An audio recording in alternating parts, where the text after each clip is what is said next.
Hey guys, very good morning, very good afternoon, very good evening once again. Units and measurement को बस आज अपन और करने वाले हैं, अंतिम आहुति देने वाले हैं। बस सेशन के अंदर एंड तक बने रहना, क्योंकि ये वीडियो आपकी लाइफ को चेंज करने वाला है। क्योंकि मैंने बहुत लोगों की लाइफ को चेंज होते हुए देखा है इन वीडियोस को देखने के बाद में, इन टॉपिक्स को कवर करवाने के बाद में। दोस्तों, आप कहां मौजूद है? एक्सपोनेंशियल फिजिक्स के ऊपर, और मेरा नाम है जेपी चौहान और मैं यहां पर करवा रहा हूं बहुत ही शानदार सा क्रैश कोर्स। और आज क्रैश कोर्स का आखिरी दिन नहीं है, सेकंड लास्ट डे है। कल एक और चैप्टर बस बचा हुआ है, उसके बाद में हम पूरा इसको कंक्लूड करेंगे, पूरे क्रैश कोर्स को, और एक नए एनर्जी के साथ में एक नए टॉपिक को मैं लेके फिर प्रस्तुत हुआ आपके सामने। तो बस बने रहे इसी तरीके से चैनल के ऊपर, और जो लोग पहली दफा है जल्दी से सब्सक्राइब कर ले, लाइक कर ले और आगे बढ़ जाएं कंटेंट को शुरुआत से देखने के लिए। राइट, चलो बात करें अपन आज। हाँ, आज मैं मेनली एरर्स की बात करूंगा मैं। तो एरर से रिलेटेड ही कुछ छोटी छोटी चीजें होती हैं। अपन बात करते हैं सबसे पहले एक्यूरेसी और प्रिसीजन। दो बहुत ही इंपॉर्टेंट टर्म होती है, एक्यूरेसी और प्रिसीजन। देखो, एक्यूरेसी और प्रिसीजन का मतलब क्या हो गया? एक्यूरेसी का मतलब क्या है? देखो, दो चीजें होती है अपने पास में, एक होता है मेजर्ड वैल्यू और एक होता है ट्रू वैल्यू। ट्रू वैल्यू का मतलब क्या हो गया? जैसे 2 किलोग्राम एक मेरे पास मास है, उसका एक्चुअल में वैल्यू जो है उसकी कितनी है? 2 किलोग्राम है। एक्चुअल वैल्यू, उसको बोलते हैं अपन ट्रू वैल्यू। और दूसरा होता है मेजर्ड वैल्यू। मैंने एक वेइंग मशीन से उसको मेजर किया, instead of getting 2 kilogram I may be getting 2.01, 1.98। तो एक्चुअल में ट्रू वैल्यू से थोड़ी अलग सी वैल्यू अगर मुझे मिलती है, तो वो जो भी मेजरमेंट आप करके निकाल रहे हो उसको अपन क्या बोलेंगे? Measured value. तो ये मेजर्ड वैल्यू और ट्रू वैल्यू जितने क्लोज होंगे उतना उनके बीच में डिफरेंस कम होगा, तो उतनी एरर कम होगी, तो अपन क्या बोलेंगे? Result is accurate. Result is accurate. So accuracy को अपन डिफाइन करते हैं तो क्या होता है? It is the degree of closeness between true value and the measured value during measurement. Precision की बात करें, अभी एक एग्जांपल दूंगा, वहां से और क्लियर हो जाएगा। प्रिसीजन देखें आप। प्रिसीजन का मतलब क्या हो गया कि सपोज एक वेइंग मशीन है, कोई भी मशीन जो होती है वो प्रिसाइज्ड होती है, उसको अपन ऐसा बोलते हैं कि यार so precised machine it is, so precised measurements are this. ठीक है, तो अपन प्रिसीजन को कैसे डिफाइन करते हैं कि कोई भी एक मशीन से अपन कुछ भी मेजर कर रहे हैं, टाइम मेजर कर रहे हैं, मास मेजर कर रहे हैं, कुछ भी मेजर कर रहे हैं आप, और अगर मेरा रिजल्ट बार बार रिप्रोड्यूस हो पा रहा हो, जैसे 2 किलोग्राम को मेजर किया, मेरे पास क्या है? 2.01, मेरे पास वापस क्या आया? 2.02, वापस मेरे पास क्या आया? 1.99, या एक सेट ये आ गया, या एक सेट क्या आया मेरे पास? एक वेइंग मशीन से मैंने मेजर किया, दूसरी वेइंग मशीन से, उससे रिजल्ट मेरे पास क्या आया? 2 किलोग्राम को मेजर किया, मेरे पास क्या है? 3 किलोग्राम, 3.01, 2.99। मतलब जो रिजल्ट है बार बार रिप्रोड्यूस हो पा रहे हैं, बार बार वैल्यू जो मेजर्ड वैल्यू है वो बिल्कुल एक दूसरे के क्लोज आ रही है। 4-5 ऑब्जर्वेशन लिए और सारे के सारे ऑब्जर्वेशन अगर क्लोज टू ईच अदर है, मतलब मैं क्या बोलूंगा? प्रिसाइज्ड मेजरमेंट है। और जो भी क्लोज रिजल्ट है, अगर वो ट्रू वैल्यू से जितने दूर है तो वो एक्यूरेट नहीं है, बट प्रिसाइज्ड है। Results may be accurate, also may be precised. It will depend upon the difference between the true value and measured value. तो ट्रू वैल्यू और मेजर्ड वैल्यू के बीच में डिफरेंस जितना कम होगा उतना ही रिजल्ट एक्यूरेट होगा। और अगर सारे के सारे ऑब्जर्वेशन जो हैं उनके बीच में डिफरेंस जितना कम से कम होगा, रिजल्ट उतना ही प्रिसाइज्ड होगा। देखो एग्जांपल बताता हूं मैं आपको, समझ में आया होगा। देखो अभी समझ में आएगा। देखो मेरे पास एक ट्रू मास है। ट्रू मास जो है कितना? 2 किलोग्राम है। 2 किलोग्राम है, ट्रू किलोग्राम है। मेजर्ड सेट, मैंने 3 ऑब्जर्वेशन लिए, 3 लोगों ने, 3 स्टूडेंट ने अलग अलग मशीन से ऑब्जर्वेशन लिए। एक सेट मेरे पास ये आया 2.10, 2.20, 1.90। ठीक है, एक सेट ये आ गया। एक सेट इसको देखते हैं अपन। एक सेट मेरे पास ये आया 3.01, 3.00, 2.99। एक और सेट मेरे पास ये आया 2.01, 2.00, 1.99। अब तीनों सेट में देखो क्या है। अगर मैं इस सेट को देखूं तो ट्रू वैल्यू और मेजर्ड वैल्यू के बीच में क्या है मेरे पास? डिफरेंस कम है। डिफरेंस कम है यहां पर, ये चीज समझ में आ रही है अपने को? डिफरेंस क्या है? कम है। तो ये एक्यूरेट है रिजल्ट। लेकिन इन ऑब्जर्वेशन के आपस में जो सेपरेशन है वो बहुत ज्यादा है। जैसे 2.10 फिर सीधा क्या आ गया? 2.20। तो सेपरेशन ज्यादा है, इसका मतलब ये प्रिसाइज नहीं है, वैल्यूज बार बार रिप्रोड्यूस नहीं हो पा रही है। किसके कंपेरेटिवली? इधर देखो, अब इसमें देखो, यहां पर 3 देखो रिजल्ट एक्चुअल में ट्रू वैल्यू 2 किलोग्राम है, लेकिन जब मेजर करा तो क्या है? 333 आ गया, 3 के आसपास आया। मतलब ये क्या है? एक्यूरेट नहीं है, इनएक्यूरेट रिजल्ट है। लेकिन ये प्रिसाइज्ड है क्योंकि आपस में इनका सेपरेशन क्या है? बहुत कम है। यहां पर देखो, ये 2 किलोग्राम के पास में है तीनों रिजल्ट, और आपस में भी सेपरेशन क्या है? बहुत कम है। तो ये क्या है? एक्यूरेट भी है और प्रिसाइज्ड भी है। ये प्रिसाइज्ड है बट एक्यूरेट नहीं है। ये एक्यूरेट है लेकिन प्रिसाइज्ड नहीं है ना। तो देखो यहां पर मैं तो यहां पर मैंने टेबल बनाई है, सेट 1 2 3 है एक्यूरेट। फर्स्ट सेट की बात करें तो फर्स्ट सेट एक्यूरेट नहीं है, लेकिन सॉरी एक्यूरेसी तो है लेकिन प्रिसाइज्ड नहीं है। सेकंड केस में प्रिसाइज्ड तो है लेकिन एक्यूरेट नहीं है।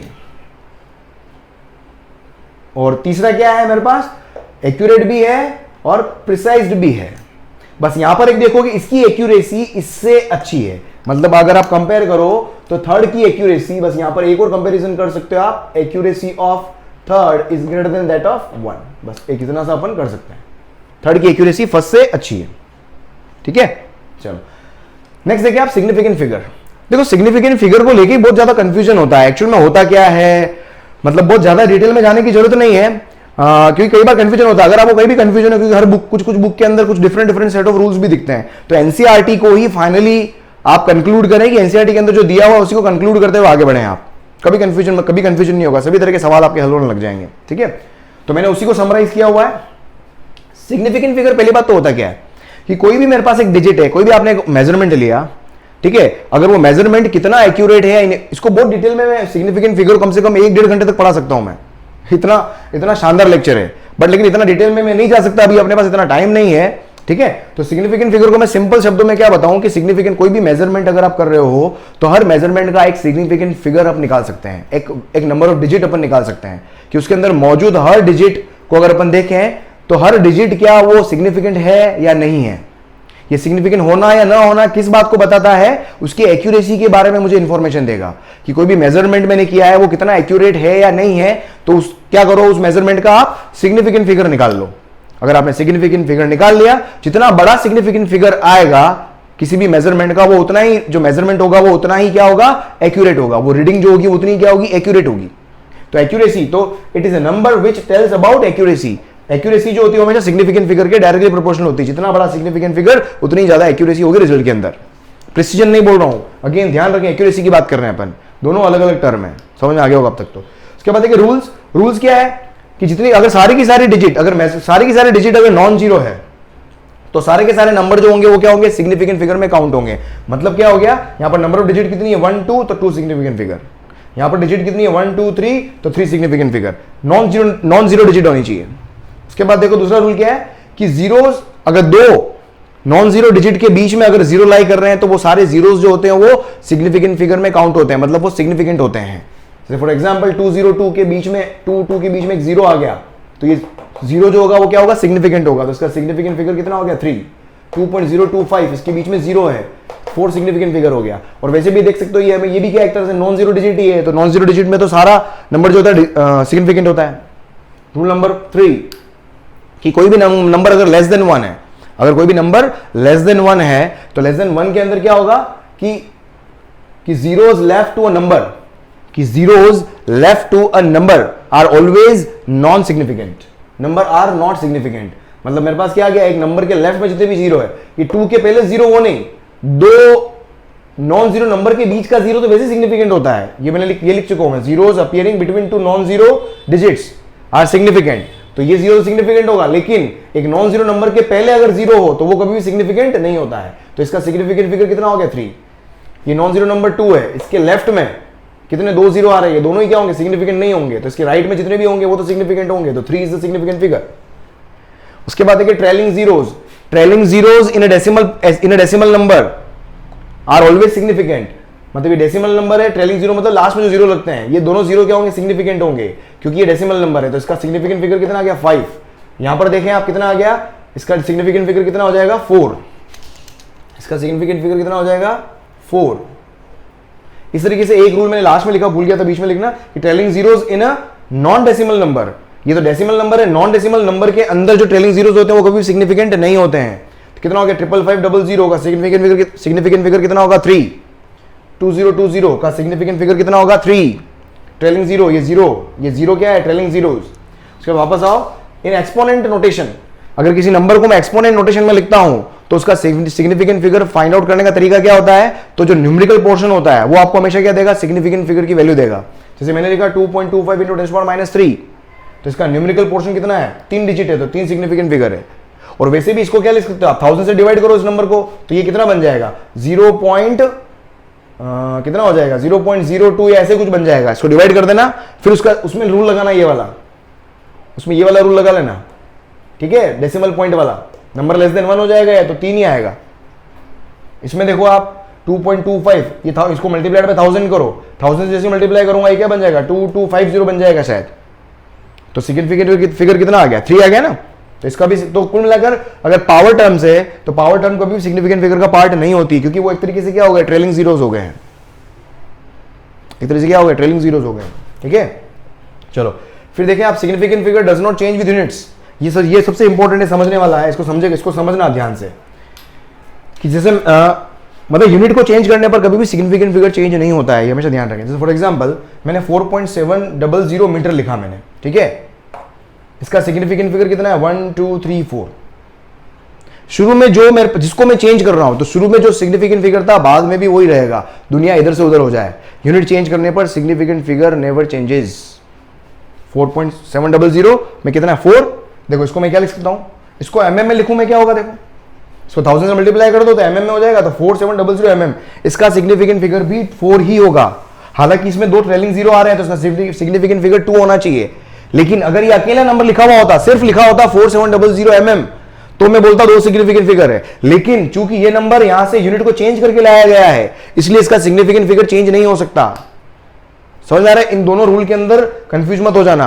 सिर्फ सिंगल नंबर दे दिया है, उसके अंदर trailing zeros will not be significant if a non decimal number is there, but if a number is brought by changing the unit and if you are getting the trailing zeros, then those trailing zeros will become the part of that number, will become the part of that significant figure. Wow, अरे समझ में आ गया? कुल मिला के unit change करने पर significant figure change नहीं होता है। चलो बहुत बढ़िया, जल्दी से लिख लो इसको आप, आगे बढ़े। देखो नेक्स्ट आपके पास क्या, राउंड ऑफ। नेक्स्ट आपके पास क्या, राउंड ऑफ। हालांकि सबको आता है इसलिए फटाफट निपटाएंगे इसको अपन, पर मैंने अपने तरीके से क्या किया है, मतलब आपको अगर आपके तरीके से आता है तो आप अपने तरीके पे बने रहना। अगर आपको लगता है कि कुछ मैंने नया सिखाया है तो यहाँ से शुरू करना फिर, ठीक है। चलो हाँ, यहाँ पर मैं 2 वर्ड यूज करूंगा, एक digit to be dropped and preceding digit. Digit to be drop को मैं डी बोल रहा हूँ, प्रेसिडिंग डिजिट को मैं पीडी बोल रहा हूँ।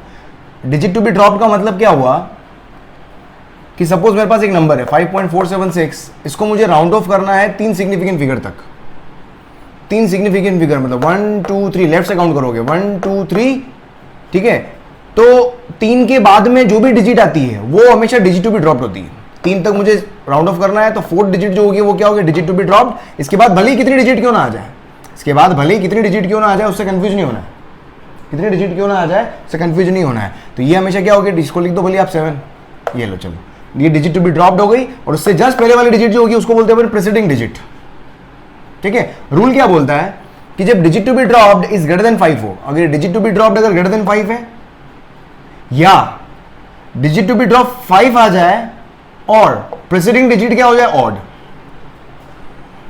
या प्रेसिडिंग डिजिट क्या हो जाए ऑड, तो उस केस में आपको क्या करना है, पीडी को हमेशा पीडी प्लस 1 करना है। तो समय पीडी को क्या करना है, पीडी को पीडी प्लस 1 करना है।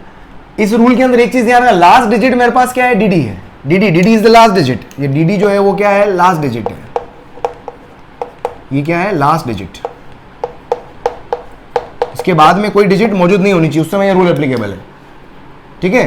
तो देखो फॉर एग्जांपल मैंने क्या बोला 2 5 5 8, इसमें 8 क्या ग्रेटर देन 5 है ना। इसको 3 सिग्निफिकेंट फिगर तक मुझे राउंड ऑफ करना है। 8 क्या ग्रेटर देन 5 है, ग्रेटर देन 5 होता है तो सीधा मेरे को पीडी प्लस 1 करना है। तो क्या हो जाएगा 2 5 5 प्लस 1 6, तो ये हो जाएगा 2 5 6, और 3 सिग्निफिकेंट फिगर तक करना। राउंड ऑफ करते समय आपको एक्चुअल ऐसा नहीं कि राउंड ऑफ करते इसको 2 5 6 लिख दिया, ये 0 क्यों लगाया मैंने, क्योंकि देखो 2 5 5 8 का राउंड ऑफ कभी 256 नहीं हो सकता है।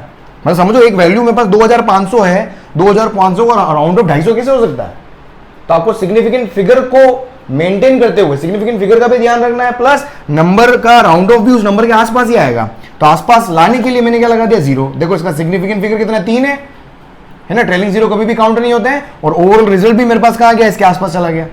इसको देखो, अगर मेरे पास लास्ट डिजिट ये डिजिट टू बी ड्रॉप्ड, ये इसको भी 3 सिग्निफिकेंट फिगर तक मुझे राउंड ऑफ करना है।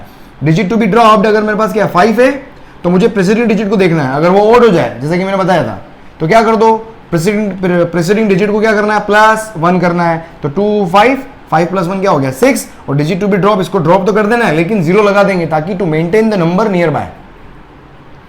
नेक्स्ट रूल देखो, इसका जस्ट अपोजिट, अगर मेरे पास लेस देन 5 हो जाए या 5 एंड इवन नंबर, ये क्या है, ये भी वापस क्या है लास्ट, इसमें ध्यान रखना ये लास्ट डिजिट है, ये क्या है लास्ट डिजिट है, ठीक है। लेस देन 5 हो जाए या अगर 5 हो और नंबर क्या हो मेरे पास इवन हो, पीडी क्या हो इवन हो, जैसे मैं फॉर एग्जांपल, तो इस केस में वो पीडी हमेशा सेम रखना है। फॉर एग्जांपल समझे आप, यहाँ पर डिजिट 3 सिग्निफिकेंट फिगर तक मुझे राउंड ऑफ करना है, 2 क्या है लेस देन 5, लेस देन 5 है तो सिंपल जो प्रेसिडिंग डिजिट है 6 यहाँ पर उसको 6 ही रखोगे, तो 2 5 6, और इसको क्या कर दोगे 0, ड्रॉप करके 0 लगा दे ताकि to maintain the number nearby. इसमें देखो अब डिजिट टू बी ड्रॉप 5 तो है लेकिन प्रेसिडिंग डिजिट क्या है मेरे पास इवन है, तो इवन के केस में क्या रखोगे, उसको रिटेन करके रखोगे, एज इट इज रखोगे, कोई इंक्रीमेंट नहीं लगता, तो 2 5 6 2 5 6 रहेगा, और इसको ड्रॉप करके मैंने क्या लिख दिया 0 ताकि to maintain the number nearby. Clear, चलो आगे देखो। अब तीसरा रूल जो है वो क्या है कि हाँ अगर लास्ट डिजिट ना हो, अभी तक मेरे पास क्या था डीडी क्या थी लास्ट डिजिट थी, अगर लास्ट डिजिट ना हो उसके बाद में भी कोई डिजिट आ रही हो, लास्ट डिजिट ना हो उसके बाद में भी कोई डिजिट आ रही हो, और इसमें मैंने क्या बोला कि नंबर जब क्या हो मेरे पास डीडी क्या हो 5 हो जाए and followed by non zero digit, DD क्या हो जाए 5 हो जाए, यार बहुत गर्मी है आज, डीडी क्या हो जाए 5 हो जाए and followed by non zero digits, तो उसमें पीडी को हमेशा पीडी + 1 कर देना है। जैसे फॉर एग्जांपल 12.753 है, इसको 3 सिग्निफिकेंट फिगर तक मुझे राउंड ऑफ करना है, 3 तक राउंड ऑफ करना है, मतलब 1 2 3 तक राउंड ऑफ करना है, तो ये तो मेरे पास क्या हो गया डीडी, और ये मेरे पास क्या हो गया पीडी, डीडी क्या है 5 है followed by non zero digit, उसके आगे भी कोई नंबर है, तो आंख बंद करके पीडी को +1 कर दो, तो इसका राउंड ऑफ क्या हो जाएगा 12.8 12.75। अब इसके आगे 0 लगाने की जरूरत नहीं, इसके आगे 0 लगा दोगे तो सिग्निफिकेंट फिगर मेरे पास चेंज हो जाएगा, समझ में आ रहा है, सिग्निफिकेंट फिगर मेरे को 3 तक ही करना है, और 0 लगाने से भी ये नंबर 12.8 ही रहना है, तो इसलिए कोई फर्क नहीं पड़ेगा यहाँ पर, नॉन डेसिमल नंबर के अंदर आपको ध्यान रखना है। चलो एक क्वेश्चन करते हैं यहाँ पर, पोज करके सारे ट्राई करना राउंड ऑफ, थोड़ा कॉन्सेप्ट क्लियर हो जाएंगे। देखो राउंड ऑफ फॉलोइंग, मुझे इसको 3 सिग्निफिकेंट फिगर तक राउंड ऑफ करना है, 3 सिग्निफिकेंट फिगर तक राउंड ऑफ करना है, 1 2 3, डीडी क्या है मेरे पास, ये डीडी हो गई, डीडी मेरे पास कितना है 5, डीडी 5 हो लास्ट डिजिट हो, और पीडी क्या हो ऑड हो, पीडी ऑड हो तो पीडी को पीडी + 1 करोगे तो इसका राउंड ऑफ कितना हो जाएगा 20.3 को इंक्रीमेंट करके कितना लिखोगे 4, ये 3 सिग्निफिकेंट फिगर तक हो गया और नंबर इसके आसपास भी आ गया।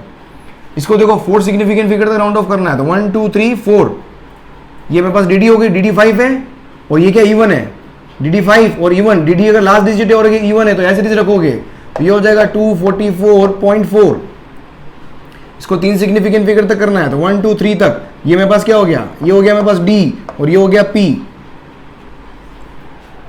इसको क्या करना है 3 सिग्निफिकेंट फिगर तक करना है, तो डीडी के बाद में अगर नंबर आ जाए, डीडी लास्ट डिजिट नहीं हो नंबर बाद में आ जाए तो पीडी को हमेशा इंक्रीज ही करना है, तो पीडी को अगर इंक्रीज करोगे तो 9 के बाद क्या आता है 10, तो 9 के बाद 10 आ गया तो ये कितना हो जाएगा 190 हो जाएगा, तो 189 की जगह क्या आ जाएगा 190, और राउंड ऑफ आपका कितना होना चाहिए, ये 18,967 मतलब 19,000 के आसपास वैल्यू होनी चाहिए, तो बाकी 2 को ड्रॉप करके मैंने क्या लिख दिया 0 ताकि नंबर वहां के आसपास रहे।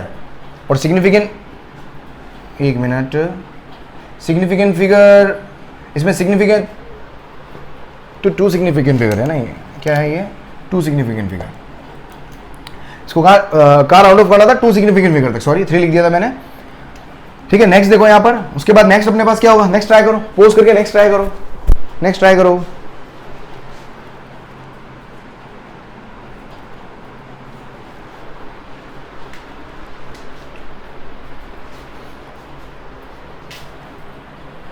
हाँ इसको कितने 2 नेक्स्ट ट्राई करो, एक मिनट, इसमें 2 सिग्निफिकेंट फिगर तक है ना, एक मिनट वापस देख लो यार इसको, है ना 2 सिग्निफिकेंट फिगर तक ट्राई करना है, तो ये मेरे पास क्या हो गया डीडी, एक मिनट रुको, 2 सिग्निफिकेंट मतलब ये डिजिट टू बी ड्रॉप ये हो गया, और ये मेरे पास क्या preceding digit, digit to be drop क्या ग्रेटर देन 5 है, तो सिंपल क्या कर देना है 8 को +1 कर दो 19, और ये क्या हो जाएगा मेरे पास 000, ठीक है। अब क्लियर आपको, ठीक है, अरे समझ में आ गया, डिजिट टू बी ड्रॉप, क्योंकि मेरे को क्या करना 2 तक ही करना था। चलो नेक्स्ट देखो आपके पास क्या 12.653 टू 3 सिग्निफिकेंट फिगर, इसको 3 सिग्निफिकेंट फिगर मतलब ये क्या गया ड्रॉप और ये प्रेसिडिंग, ड्रॉप 5 है, ड्रॉप क्या है मेरे पास 5 है, और उसके बाद में भी अगर कोई डिजिट आ जाता है, बाद में अगर डिजिट आ गया तो सीधा इसको इंक्रीज कर दो, तो ये हो जाएगा 12.7। इसको 3 सिग्निफिकेंट 1 2 3 मतलब ये ड्रॉप हो गया और ये प्रेसिडिंग हो गया, ड्रॉप लेस देन 5 है, ड्रॉप अगर क्या है लेस देन 5, ड्रॉप अगर लेस देन 5 है क्या करना पड़ेगा, पहले वाली को रिटर्न करो तो ये हो जाएगा 6 5 8, ड्रॉप अगर लेस देन 5 है ना, तो पहले वाला यूं का यूं रहेगा, ये कोई भी इंक्रीज कोई भी पीडी रहेगा तो 6 5 8 और 1 2 3 1 2 3 नंबर भी मेरे पास कहाँ चला गया, उसके आसपास चला गया, तो 6 5 8 0 0 0 3 सिग्निफिकेंट फिगर आ गए अपने पास। उसके बाद देखो 5 सिग्निफिकेंट फिगर पे करना है तो 1 2 3 4 5, मतलब ये ड्रॉप हो गया और ये पी हो गया, ड्रॉप 5 है और ये ऑड नंबर है, देख लो यहाँ पर ड्रॉप तो क्या है 5 है और ये ऑड नंबर है, ऑड नंबर को क्या करते हो इवन बना देते हो आप एक प्लस करके, तो ये हो जाएगा आपका 631.14, ये 5 सिग्निफिकेंट, यहाँ जीरो मत लगा देना, तो जीरो लगाते 6 सिग्निफिकेंट फिगर हो जाएगा, गड़बड़ हो जाएगा। उसके बाद नेक्स्ट देखो 4 सिग्निफिकेंट फिगर, ये कितना 10⁻6 लिखा हुआ है मैंने ना, ये कितना है 10⁻6। सिग्निफिकेंट फिगर में कभी भी पावर का कोई रोल नहीं होता है, सिर्फ न्यूमेरिकल एक्सप्रेशन जो होता है वही रोल, पोर्शन जो होता है वही सिग्निफिकेंट फिगर डिसाइड करता है। तो सिर्फ इसको देखो आप 4 तक करना है, 1 2 3 4, ये मेरे पास ड्रॉप हो गया, ड्रॉप अगर 5 है तो आपको पड़ोसी को देखना पड़ेगा, ड्रॉप अगर 5 है तो पड़ोसी को देखना पड़ेगा, तो ड्रॉप 5 है पड़ोसी को देखा मैंने, क्या आ गया ऑड हो गया, तो क्या बनाना है इसके, उसके आगे भी कुछ नहीं है तो ऑड है तो इसको इवन बना दो, ये हो जाएगा 101 पॉइंट कितना हो गया 6 इंटू और 10⁻6 को वापस लिख दो आप, ये हो गया मेरे पास राउंड ऑफ। ठीक है, अगला देखिए सिग्निफिकेंट फिगर इन कैलकुलेशन, दो तरह की कैलकुलेशन होती है आपके पास, एक होता है एडिशन सब्ट्रैक्शन और एक होता है मल्टीप्लिकेशन डिवीजन। एडिशन सब्ट्रैक्शन में रूल क्या है कि फाइनल एडिशन सब्ट्रैक्शन कर लिया आपने परफॉर्म, फिर फाइनल रिजल्ट को आप राउंड ऑफ करोगे, तो राउंड ऑफ करते समय क्या ध्यान रखना है, मिनिमम डेसिमल पॉइंट जो जितने भी नंबर है, सपोज मेरे पास जितने भी नंबर दिए हुए हैं उन सभी में मिनिमम डेसिमल पॉइंट कौन से नंबर के पास में है, तो उतने मिनिमम डेसिमल पॉइंट पे जाके मेरे को क्या करना है, राउंड ऑफ करना है, उतने मिनिमम डेसिमल पॉइंट तक मुझे क्या करना है, राउंड ऑफ करना है। ठीक है, तो देखो ये जैसे मेरे पास 3 नंबर है, इन तीनों को ऐड किया, ये आ गया रिजल्ट। अब रिजल्ट को राउंड ऑफ किस पे करना है, वो किस पे डिसाइड होगा, सब नंबर में से मिनिमम डेसिमल पॉइंट किसके पास है, तो 33.3 के पास कितना है, सिर्फ एक ही डेसिमल पॉइंट है, यहाँ पर 2 है यहाँ पर 3 है, तो पॉइंट के बाद में सिर्फ एक डेसिमल पॉइंट तक मुझे राउंड ऑफ करना है, मतलब मुझे यहाँ पर राउंड ऑफ करना है, मतलब ये डिजिट टू बी ड्रॉप हो गई, ये क्या हो गई प्रीसीडिंग हो गई, तो 2 क्या है लेस देन 5 है तो 36.7 क्या आ जाएगा, फाइनल आंसर आ जाएगा आपके पास। तो क्या लिखा है मैंने कि round off final result to least decimal place.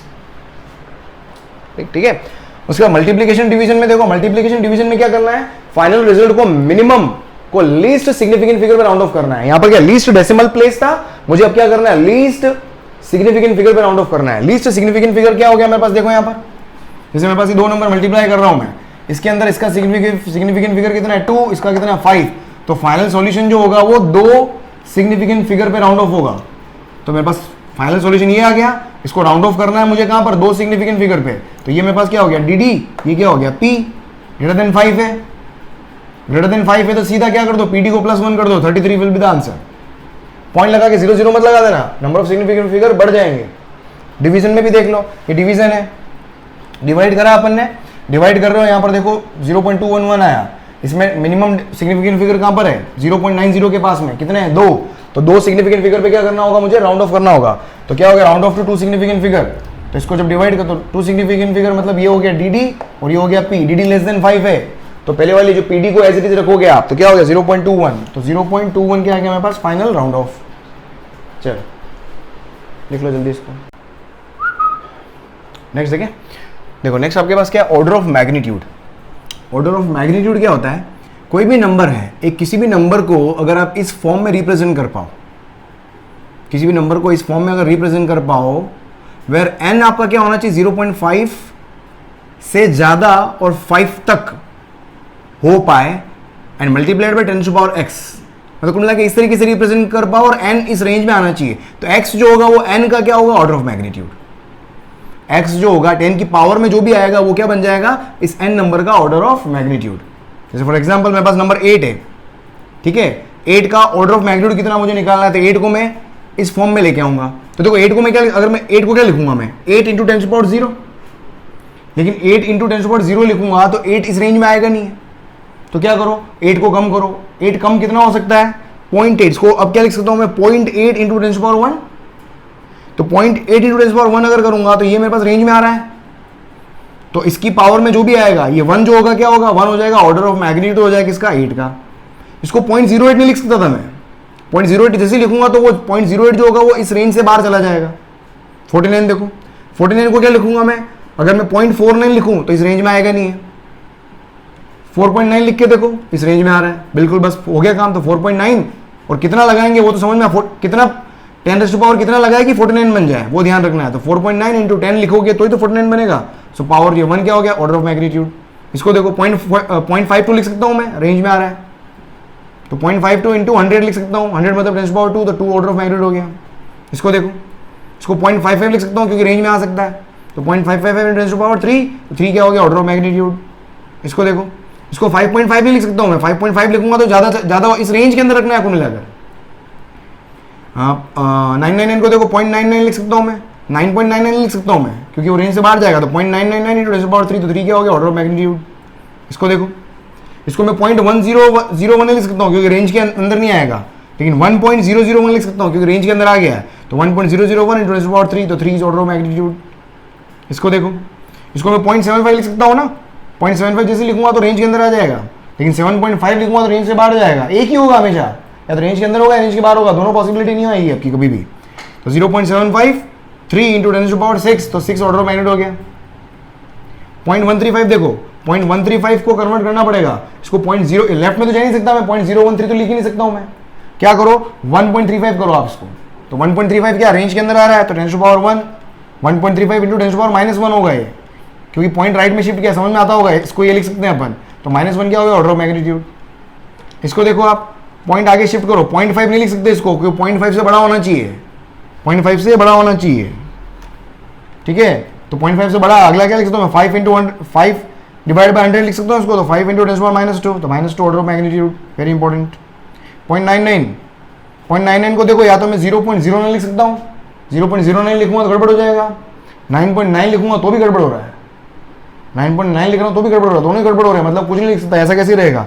तो क्या लिखूंगा, 0.99 इंटू 10^0, तो 0 क्या हो गया, ऑर्डर ऑफ मैग्नीट्यूड। दोनों ही बहुत इंपॉर्टेंट, लास्ट वाले ध्यान रखने। नेक्स्ट आपके पास क्या, एरर्स इन मेजरमेंट। देखो एरर का मतलब क्या हो गया, देखो अपन ने एक्यूरेसी पढ़ी थी, एक्यूरेसी का मतलब क्या होता है कि जितना ट्रू वैल्यू और मेजर्ड वैल्यू के बीच में डिफरेंस जितना कम होगा, जितने क्लोज होंगे दोनों, उतने ही ज्यादा मेरे पास क्या होगा, उतने ही ज्यादा क्या होगा। आज गर्मी है यार, आप लोगों को भी लग रही होगी, वीडियो देखोगे अब देखना पता लग रहा है, क्या बोला मैं, हाँ, जितना क्लोज होंगे ट्रू वैल्यू और मेजर्ड वैल्यू जितने क्लोज होंगे उतना ही कम से कम एरर होगा और उतना ही ज्यादा वो एक्यूरेट रिजल्ट होगा। तो एरर को मैं कैसे बोलूंगा, it is the deviation between true value और मेजर्ड वैल्यू। ट्रू वैल्यू और मेजर्ड वैल्यू जितने दूर होंगे उतना डिफरेंस ज्यादा क्रिएट होगा, उतनी ज्यादा एरर आएगी। सो डेविएशन को अपन क्या बोलते हैं, एरर, ठीक है। अब एरर जो होती है बेसिकली तो क्या हो गया, तो deviation of measured value from true value. अब बेसिकली दो जनरल टाइप आते हैं मेरे पास एरर के, एक तो सिस्टमेटिक एरर होता है और एक रैंडम एरर होता है। सिस्टमेटिक एरर क्या होता है, बार बार एरर, मैं बार बार मेजरमेंट कर रहा हूं, जैसे मैंने 2 किलोग्राम को मेजर किया, हर बार 2.1 मेजर कर रहा हूं, हर बार 2.1 आ रहा है, तो ये सिस्टमेटिक एरर है। तो मेरे दिमाग में मैं हिसाब लगा सकता हूं कि हाँ, जब मैं 2 किलो तोलता हूं तो मेरा 2.1 आता है, इसका मतलब मुझे क्या करना है, 1.9 तोल के देखना है, 1.9 ही तोलना है, समझ में आ रहा है। 1.9 मतलब 2 किलोग्राम अगर मैं रीडिंग लेके आऊंगा, इसका मतलब 1.9 होगा, तो ये सिस्टमेटिक एरर होगी, दैट कैन बी रिमूव्ड, है ना। अपन अपने हिसाब से उसको हिसाब किताब लगा सकते हो। लेकिन रैंडम 2 किलोग्राम मेजर कर रहे हो, कभी 2.1 आ रहा, कभी 1.9 आ रहा, कभी 1.8 आ रहा, और यार तो लफड़े वाले काम है। तो उस समय अपन क्या करते हैं, n नंबर ऑफ ऑब्जर्वेशन लेके उस रीडिंग को क्या करते हैं, अपन सप्रेस करते हैं, उस एरर को सप्रेस करते हैं। तो रैंडम एरर को रिमूव करने के लिए is minimised by taking n number of observations, और एरर जो हो जाएगी वो रिड्यूसेस 1/n टाइम्स। एरर जो रिड्यूस हो जाएगी कितना, 1/n टाइम्स। सीधा क्वेश्चन आया हुआ एग्जाम के अंदर कि एरर को कितना 1/n टाइम्स रिड्यूस करोगे, n+1 रिड्यूस करोगे, n-1 रिड्यूस करोगे, n² रिड्यूस करोगे, तो 1/n टाइम्स रिड्यूस हो जाती है एरर, ठीक है। तो अपन जनरली रैंडम एरर पढ़ने वाले हैं। यहां पर एक चीज ध्यान रखेंगे, अपन जब भी ऑब्जर्वेशन लेते हैं, दो चीजें अपने पास, एक तो ट्रू वैल्यू जो ऑलरेडी एक्चुअल वैल्यू होती है, और एक होता है मेजर्ड वैल्यू। मेजर्ड वैल्यू का मतलब क्या हो गया, जो अपन ऑब्जर्वेशन ले रहे हैं।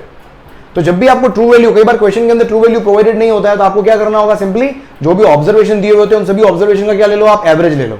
तो जब भी ट्रू वैल्यू लिखनी हो तो ट्रू वैल्यू एक्चुअल में होता क्या है, अगर नहीं दिया हुआ हो तो एवरेज ऑफ ऑल रीडिंग्स, क्योंकि एक्चुअल में है क्या है, आप 2 किलोग्राम मेजर कर रहे हो, कभी 1.9 आया, कभी 1.8 आया, कभी 2.2 आया, इन सबका एवरेज ले लो, ये 2 किलोग्राम के आसपास आएगा, तो ये ट्रू वैल्यू हो गई मेरे पास, उसके आसपास आ जाएगा ट्रू वैल्यू।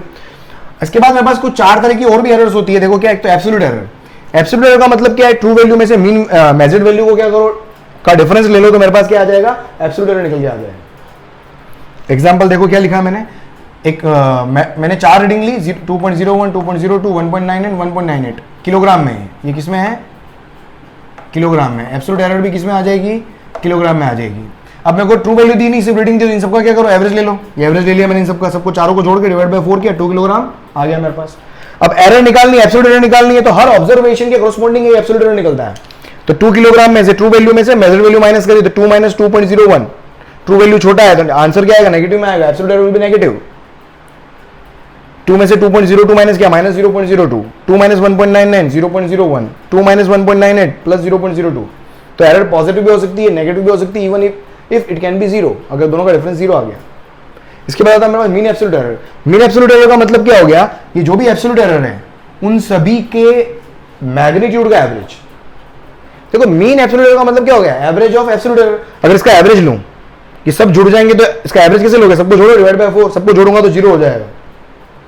तो मीन एरर क्या हो गया, जीरो। लेकिन जीरो है क्या एरर, नहीं है ना, एरर तो है कुछ ना कुछ। तो मीन एरर जब भी निकालनी होगी, सबका मैग्नीट्यूड का आप क्या लोगे, एवरेज लोगे, तभी आपके पास क्या होगी, मीन एरर निकल के आएगी। तो सबके average of magnitude of all errors, तो सारे का तो 0 साइन हटा दो, बस सबको विदाउट साइन ऐड कर दिया मैंने, डिवाइड बाय 4, 0.06, 2 2 4 5 6, 0.015 किलोग्राम आ गया, है ना। मीन एब्सोल्यूट एरर की यूनिट वही होगी मेरे पास।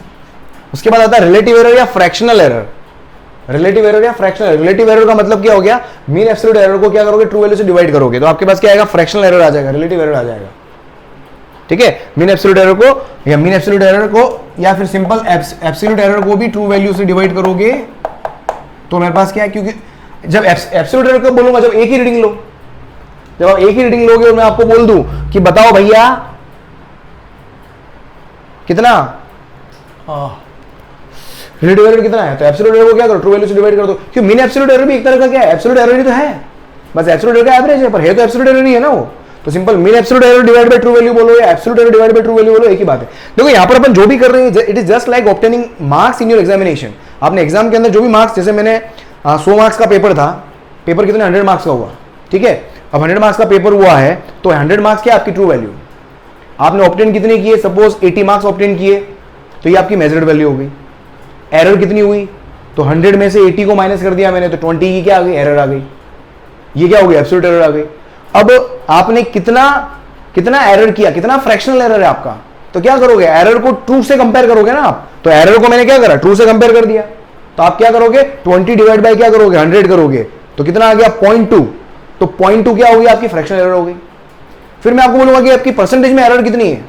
अगर आप 100 में से 80 मार्क्स लाते हो तो सोचो कितना परसेंटेज एरर हुआ आपका, 20% हुआ ना। तो उस 0.2 को मैं क्या करूंगा, परसेंटेज एरर क्या हुआ, उस रिलेटिव एरर को, उस फ्रैक्शनल एरर को क्या करो, 100 से मल्टीप्लाई कर दिया, तो आपका 0.2 100 से मल्टीप्लाई होगा, कितना आ गया 20%।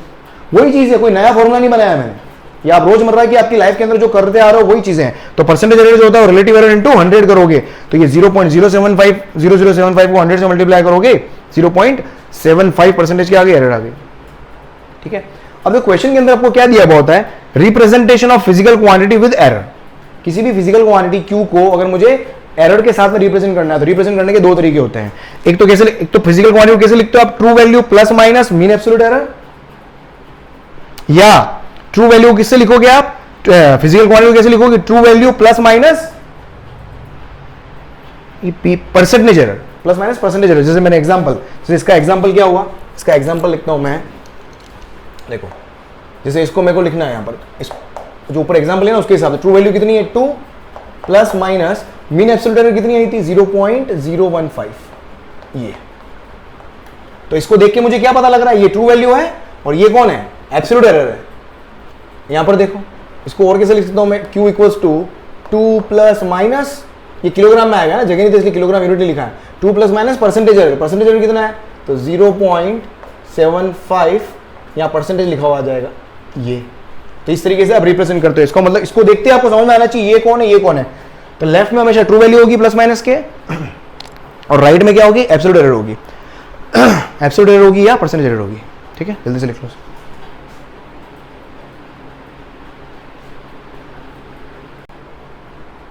आगे बढ़े, देखो नेक्स्ट आपके पास क्या है, नेक्स्ट आपके पास combination of errors. Combination of error का मतलब क्या हो गया कि सपोज जैसे मैं बोलता हूँ कि मेरे पास दो अलग अलग ऑब्जेक्ट है, ठीक है, दो अलग अलग ऑब्जेक्ट है, एक 2 किलोग्राम का, एक 3 किलोग्राम का है। 2 किलोग्राम को मेजर किया, कुछ एरर आई, 3 किलोग्राम को मेजर किया, कुछ एरर आई। जब इसको आप कंबाइन करोगे, 2 और 3 को कंबाइन कैसे कर सकता हूँ, दोनों को ऐड कर सकता हूँ 2 + 3, दोनों को मैं सब्ट्रैक्ट कर सकता हूँ 3 - 2, दोनों को मल्टीप्लाई कर सकता हूँ 2 × 3, दोनों को डिवाइड कर सकता हूँ 3/2 या 2/3, 2 का स्क्वायर कर सकता हूँ मैं, 2 का क्यूब कर सकता हूँ, या 3 का स्क्वायर या 3 का क्यूब, या 2 का स्क्वायर में 3 के क्यूब को मल्टीप्लाई कर दिया। तो ये कॉम्बिनेशन, तो इतने सारे कॉम्बिनेशन पॉसिबल है ना, दीज आर द कॉम्बिनेशन। तो जब ये कंबाइन होंगे तो अपने इंडिविजुअल एरर्स को आगे वो प्रोपोगेट करेंगे, किसके अंदर, कॉम्बिनेशन में। वो भले एडिशन हो गया, सब्ट्रैक्शन हो गया, मल्टीप्लिकेशन हो गया, कुछ भी हो गया, तो उसको अपन बोलते हैं कॉम्बिनेशन ऑफ एरर। तो रिजल्ट के अंदर कुछ अलग तरह की एरर निकल के आ जाती है, फिर वो एरर को निकालने का तरीका कुछ अलग होता है। इन सबके डेरिवेशन है, आपने पढ़े भी होंगे, तो यहां पर डायरेक्ट फॉर्मुला यूज करेंगे, उस डेरिवेशन पे नहीं जाके। तो देखो, तो आपके पास, तो मैंने यहां पर वेरिएबल क्या है काम में लिए है, तो मैंने ए जो है, ए किसको बोला है, true value of physical quantity 1। ए किसको बोला है, ए सिंपल वेरिएबल जो होगा वो ट्रू वैल्यू को रिप्रेजेंट करेगा, और वेरिएबल के आगे अगर मैं डेल्टा लगा देता हूं, डेल्टा मतलब चेंज, डेल्टा मतलब क्या बताता है मुझे, चेंज, तो वो चेंज क्या होता है, एब्सोल्यूट एरर को बताएगा। ठीक है, तो ए क्या हो गया, true value of physical quantity first, B क्या हो गया, true value of physical quantity 2, और जेड जो है वो क्या, रिजल्ट है, true value of result of 1 × 2। 1 × 2 का रिजल्ट क्या आ रहा है, प्लस हो रहा है, माइनस हो रहा है, प्लस हो रहा है, माइनस हो रहा है, क्या हो रहा है, अरे समझ में आ रहा, प्लस हो रहा है, माइनस हो रहा है, क्या हो रहा है, उस पर डिपेंड करेगा। अब देखो, अब मुझे error in the result of addition oblique subtraction, यहां पर एक चीज याद रखना, एडिशन करो या सब्ट्रैक्शन करो, दोनों ही केस में एरर हमेशा क्या होगी, जुड़ती है ना। इसका प्रॉपर आपके पास में इसका डेरिवेशन भी है, इसको मैं डेराइव करके प्रूव कर सकता हूं, इसका बिल्कुल मैथमेटिकल एक्सप्रेशन है, डेरिवेशन है। कभी जीवन में रहे, जिंदा रहे, तो बिल्कुल आपको पूरा डिटेल में फिजिक्स को दौड़ाएंगे। ठीक है, तो अभी याद रखें आप कि अगर मैं एडिशन कर रहा हूं या सब्ट्रैक्ट कर रहा हूं, जैसे मैंने ए और बी को ऐड किया या ए और बी को माइनस करा, तो रिजल्ट किस में आ रहा है, जेड में, रिजल्ट किस में आ रहा है, जेड में। तो दोनों ही केस में जो एरर आएगी वो क्या आएगी, इंडिविजुअल एरर की एब्सोल्यूट एरर जो होती है वो क्या हो जाती है, जुड़ जाती है। इंडिविजुअल एरर की एब्सोल्यूट एरर क्या होगी, जुड़ेगी, और वो जुड़ के मुझे क्या देगी, रिजल्टेंट का एरर। मतलब एडिशन, फाइनल एडिशन करने के बाद में एरर निकालनी है तो क्या करो, इंडिविजुअल का एब्सोल्यूट एरर को क्या कर दो, ऐड कर दो। सब्ट्रैक्शन, दोनों फिजिकल क्वांटिटी को सब्ट्रैक्ट करने के बाद में एरर निकालनी कैसे आएगी, इंडिविजुअल फिजिकल क्वांटिटी का एब्सोल्यूट एरर को क्या कर दो, ऐड कर दो। मतलब एब्सोल्यूट एरर का addition will give the error, the absolute error, in fact absolute error. ये हमेशा मुझे, मतलब एडिशन और सब्ट्रैक्शन से हमेशा कौन सा टाइप का एरर निकल के आता है, एब्सोल्यूट एरर निकल के आता है, हमेशा ध्यान रखेंगे, एब्सोल्यूट एरर निकल के आता है, एब्सोल्यूट एरर निकल के आता है। मल्टीप्लिकेशन डिवीजन में रिलेटिव एरर का सम हो जाता है, इसका डेरिवेशन है। इसमें क्या होगा, एडिशन सब्ट्रैक्शन में क्या होगा, एब्सोल्यूट एरर का सम, इसमें क्या होगा, रिलेटिव एरर का सम। देखो डेल्टा जेड अपॉन जेड क्या है, ये क्या है, एब्सोल्यूट एरर है, और डिवीजन में क्या है, ट्रू वैल्यू। तो absolute error divide by true value क्या होता है, रिलेटिव एरर होता है ना, equals to delta A upon A plus delta B upon B. ये सारी मैक्सिमम पॉसिबल एरर भी है। कई बार क्वेश्चन में एरर नहीं बोल के मैक्सिमम पॉसिबल एरर भी बोल देता है, तो भाई एरर बोलो या मैक्सिमम पॉसिबल एरर बोलो, दोनों एक ही बात है। क्योंकि जब डेराइव करते हो तो आप इसमें you assume the error to be maximum, क्योंकि आप कोई भी मार्केट में कोई भी चीज खरीदने जाओगे तो आपको मैक्सिमम एरर कितनी हो सकती है वही लिखा होता है उसके ऊपर, है ना। वही आपको पता होना चाहिए 2 किलोग्राम से मैक्सिमम कितनी की एरर आ सकती है, 2 किलोग्राम ज्यादा से ज्यादा 4 किलोग्राम पे तोल के दे सकता है। तो आपके दिमाग में जहन में आना चाहिए कितनी मैक्सिमम, तो हमेशा मैक्सिमम एरर की बात करते हो तो हमेशा मैक्सिमम पॉसिबल एरर की ही बात करते हो आप। ठीक है, तो मल्टीप्लिकेशन और डिवीजन के अंदर फॉर्मूला भले ए इंटू बी करो या ए अपॉन बी करो, दोनों केस में रिलेटिव एरर का सम करेंगे तो रिजल्ट का एरर आएगा। उसके बाद देखिए एरर इन पावर, जैसे मेरे पास ए की पावर एन किया मैंने, तो ए की ऊपर पावर एन कर दूं मैं, तो रिजल्ट कैसे निकालोगे, पावर का मतलब भी क्या हो गया, मल्टीप्लिकेशन ही तो कर रहे हो, तो इसको भी मल्टीप्लिकेशन की तरह ही ट्रीट करना है। बस क्या करना होगा, पावर को आगे लेके रिलेटिव एरर से मल्टीप्लाई कर दो। Power multiplied by relative error होता है हमेशा, power multiplied by relative error होता है। ठीक है, उसके बाद देखें एरर इन एक्सप्रेशन, ये सपोज मेरे पास एक्सप्रेशन है, A power P, B power Q, C power R, D power S, ये 4 तरह के फिजिकल क्वांटिटीज है ना। अभी मैंने 2 लिया था, सी डी मतलब भी क्या हो गया, सी और डी भी क्या फिजिकल क्वांटिटी है, तो इसका एब्सोल्यूट एरर कैसे निकालोगे, ए इसमें भी क्या होगा, रिलेटिव एरर। एब्सोल्यूट एरर सिर्फ किसमें लिखेगा, एडिशन और सब्ट्रैक्शन में, बाकी सब में रिलेटिव एरर निकलता है। तो delta Z upon Z equals to क्या होगा, P delta A upon A, हर एक के रिलेटिव एरर का सम कर दो, इसका रिलेटिव एरर प्लस इसका रिलेटिव एरर प्लस, माइनस नहीं होगा प्लस, क्योंकि डिवीजन में भी क्या था, प्लस ही हो रहा था ना, तो हमेशा प्लस ही होता, माइनस नाम की जगह ही नहीं है, एरर के अंदर माइनस नाम की जगह नहीं होगी। ठीक है, देखो क्वेश्चन देखो क्या दिया हुआ है, कि आपको R1 दिया हुआ, R2 दिया हुआ है, तो रेजिस्टेंस की value ohm is the unit, इसलिए रेजिस्टेंस है। Find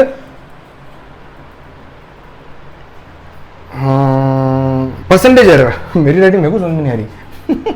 find percentage error in equivalent resistance, equivalent resistance के अंदर परसेंटेज एरर निकालना है कब, व्हेन इन सीरीज, और जब वो क्या हो, पैरेलल में हो।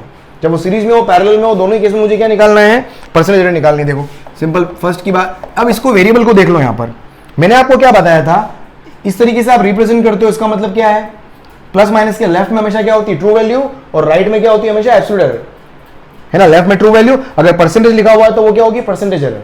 तो देखो R1, तो R1 अगर मैं लिखूं तो R1 की वैल्यू, ट्रू वैल्यू किससे लिख रहे हो, R1 से लिख रहे हो ना, तो R1 की वैल्यू कितनी होगी 5, यहां से डेल्टा R1 की वैल्यू कितनी हो गई 0.2, और R2 की वैल्यू देखो यहां से R2 कितना हो गया, R2 लेफ्ट में क्या होता है, ट्रू वैल्यू को मैं R2 से लिख रहा हूं ना, और डेल्टा R2 वो कितना हो गया 0.1, ये डेल्टा R2। बस ये इस तरीके से आपको पहले लिख लेना है, सबसे पहले इस तरीके से लिख लो। अब मुझे मालूम क्या करना है, परसेंटेज एरर। अब मुझे मालूम क्या करना है, परसेंटेज एरर।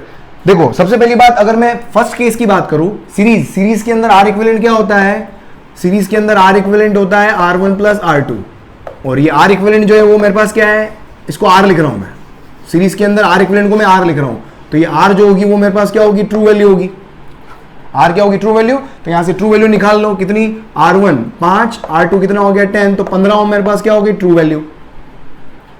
अब मुझे क्या, क्यों परसेंटेज एरर निकालनी है, परसेंटेज एरर का फॉर्मूला क्या होता है, जो परसेंटेज एरर होती है किसके अंदर, R इक्विवेलेंट के अंदर, वो क्या होगा, absolute error divided by true value and multiplied by 100, ऐसे निकालोगे, ये परसेंटेज एरर होती है। अब यहां से डेल्टा R का फॉर्मूला क्या था, डेल्टा R मेरे पास क्या है, दोनों सीरीज में है, सीरीज के अंदर क्या होगा, अगर सीरीज में देखोगे, सीरीज में डेल्टा R की वैल्यू क्या होगी, इंडिविजुअल एरर का सम, यही बोला ना, सीरीज में जुड़ते हैं, तो इंडिविजुअल एरर का सम मतलब कितना हो गया 0.2 प्लस 0.1 कितना हो गया, ये 0.3 हो गया मेरे पास ये, तो ये डेल्टा R आ गया, डेल्टा R भी आ गया, R भी आ गया, तो यहां से परसेंटेज एरर निकाल लो आप, तो परसेंटेज एरर कितना हो गया 0.3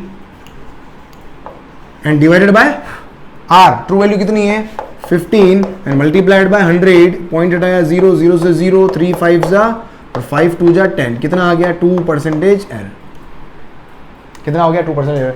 अब फाइनल रिजल्ट को अगर मुझे R इक्विवेलेंट लिखना है, अब यहां से R लिखना है, तो R को कैसे लिखोगे, R plus minus delta R से लिखोगे, अगर लिखने का तरीका ये भी पूछ ले अगर, तो R तो कितना हो गया, R1 प्लस R2 कितना हो गया 15 और प्लस माइनस 2%, ये इस फॉर्म में भी रिजल्ट आपको दिखाई देगा, तो घबराना नहीं है, क्लियर। उसके बाद देखो सेकंड, देखो पैरेलल के अंदर देखो, तो पैरेलल कॉम्बिनेशन क्या होता है, RP, पैरेलल क्या होता है, दो रेजिस्टेंस का parallel, R1 R2 upon R1 plus R2, ये मेरे पास क्या होगी ट्रू वैल्यू, ये मेरे पास क्या होगी ट्रू वैल्यू, क्योंकि परसेंटेज एरर निकालना तो ट्रू वैल्यू पता होनी चाहिए, तो ये क्या होगी मेरे पास ट्रू वैल्यू, तो ये हो जाएगा R1 R2, तो R1 कितना है मेरे पास देखो 5, R2 कितना है 10 अपॉन 5 प्लस 10, तो ये हो जाएगा मेरा 3.33, है ना, 5 3 15, 10/3 3.3, ये हो गया मेरे पास true value.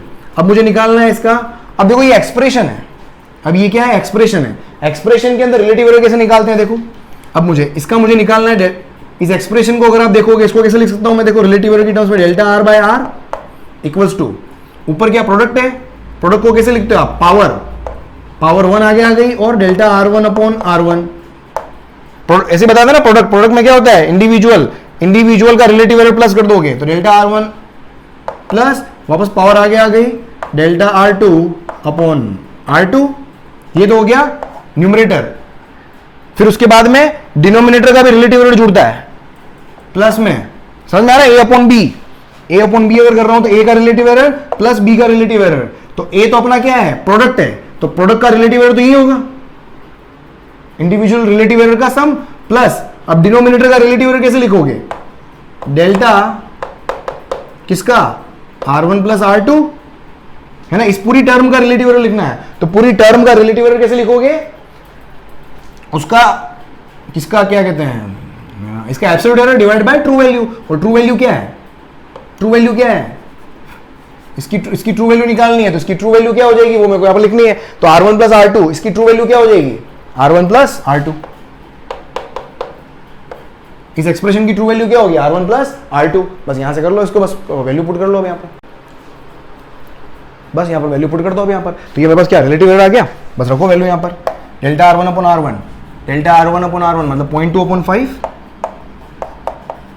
Plus delta R2 upon R2 0.1 upon 10 plus delta R1, देखो सम एडिशन का एडिशन का एब्सोल्यूट एरर क्या होता है, ये ऊपर एब्सोल्यूट एरर है, तो ये क्या होगा डेल्टा R1, ये एक तरीके से क्या होगा delta R1 plus delta R2, तो डेल्टा R1 कितना है 0.2 प्लस डेल्टा R2 कितना है 0.1 and divided by R1 plus R2 true value, तो 5 प्लस 10, तो फाइनली देखो कितना आ गया मेरे पास,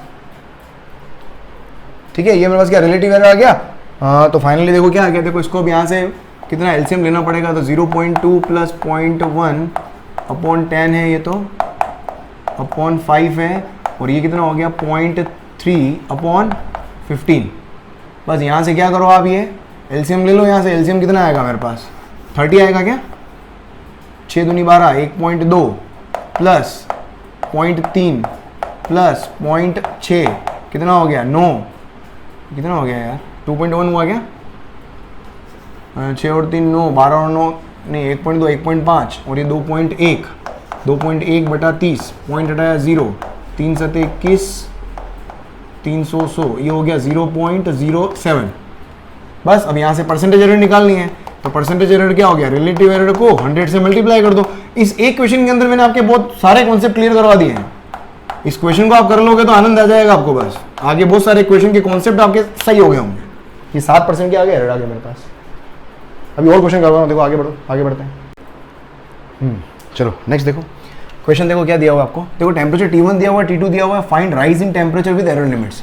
टेम्परेचर के अंदर राइज कितना हुआ, तो देखो राइज को मैं डेल्टा टी से लिख रहा हूँ, डेल्टा टी है ना, राइज इन टेम्परेचर के अंदर कितना राइज हुआ, तो डेल्टा टी तो हो जाएगा मेरे पास क्या होगा T2 माइनस T1, या ट्रू वैल्यू ऑफ राइज, या ट्रू वैल्यू एक लिखते हैं अपन, true value of raised, rise की ट्रू वैल्यू कितनी होगी 78.9, ये अब समझ में आ गया होगा, इधर ट्रू वैल्यू होता है और इधर एरर होता है, तो 78.9 माइनस 40.6, ये कितना आ जाएगा, 9 में से 6 गया, 3 बचा पॉइंट, ये फाइनली आएगा आपका 8 और 7 में 38.3 डिग्री सेंटीग्रेड। ये ट्रू वैल्यू राइज कितना हुआ, एक्चुअल में ट्रूली राइज कितना हुआ, लेकिन अब यहां से मुझे क्या निकालना है, एरर भी निकालना है, तो मेरे पास absolute error of rise, rise की एब्सोल्यूट एरर कितनी आएगी, राइज मतलब सब्ट्रैक्शन की एब्सोल्यूट एरर, और सब्ट्रैक्शन की एब्सोल्यूट एरर क्या होगी delta T1 plus delta T2, है ना। राइज कैसे निकालोगे, राइज मतलब क्या हो गया, आपको सब्ट्रैक्ट करना होगा, और सब्ट्रैक्शन की एरर क्या होती है, इंडिविजुअल का सम, तो ये हो जाएगा 0.2 प्लस 0.3 कितना हो गया 0.5 डिग्री सेंटीग्रेड। तो फाइनली फाइंड राइज, तो राइज इन टेम्परेचर कितना आ गया, तो राइज इन टेम्परेचर अगर आप यहां पर लिखोगे that will be equal into what, right true value कितनी है राइज की 38.3 डिग्री सेंटीग्रेड, और प्लस माइनस एरर लिखोगे आप 0.5, और ये पूरा क्या आ जाएगा, या इसको पूरा अपन ऐसे लिखे 38.3, ये माइनस सही किया, देख लेना यार भाई, 9 में से 6 गए, 3 बचे 8 में से, हाँ बिल्कुल सही लग रहा है वैसे तो मेरे को, बहुत ही बढ़िया शानदार performance, plus minus 0.5 degree centigrade. Oh clear. अगला प्रश्न देखो, आपको लेंथ दी हुई है L, आपको ब्रेड्थ दी हुई है B, पूछा है calculate area of rectangle, area of rectangle. देखो यहां पर हमेशा ये L ध्यान रखना, इसको मैं L बोल रहा हूं, तो ये मेरा क्या हो जाएगा डेल्टा L, ये मतलब इसमें कंफ्यूज मत हो जाना तुम लोग। और ये क्या है, ये मेरा अगर एक्चुअल B है ट्रू वैल्यू, और ये मेरे पास क्या हो गई, ये हो गया डेल्टा B।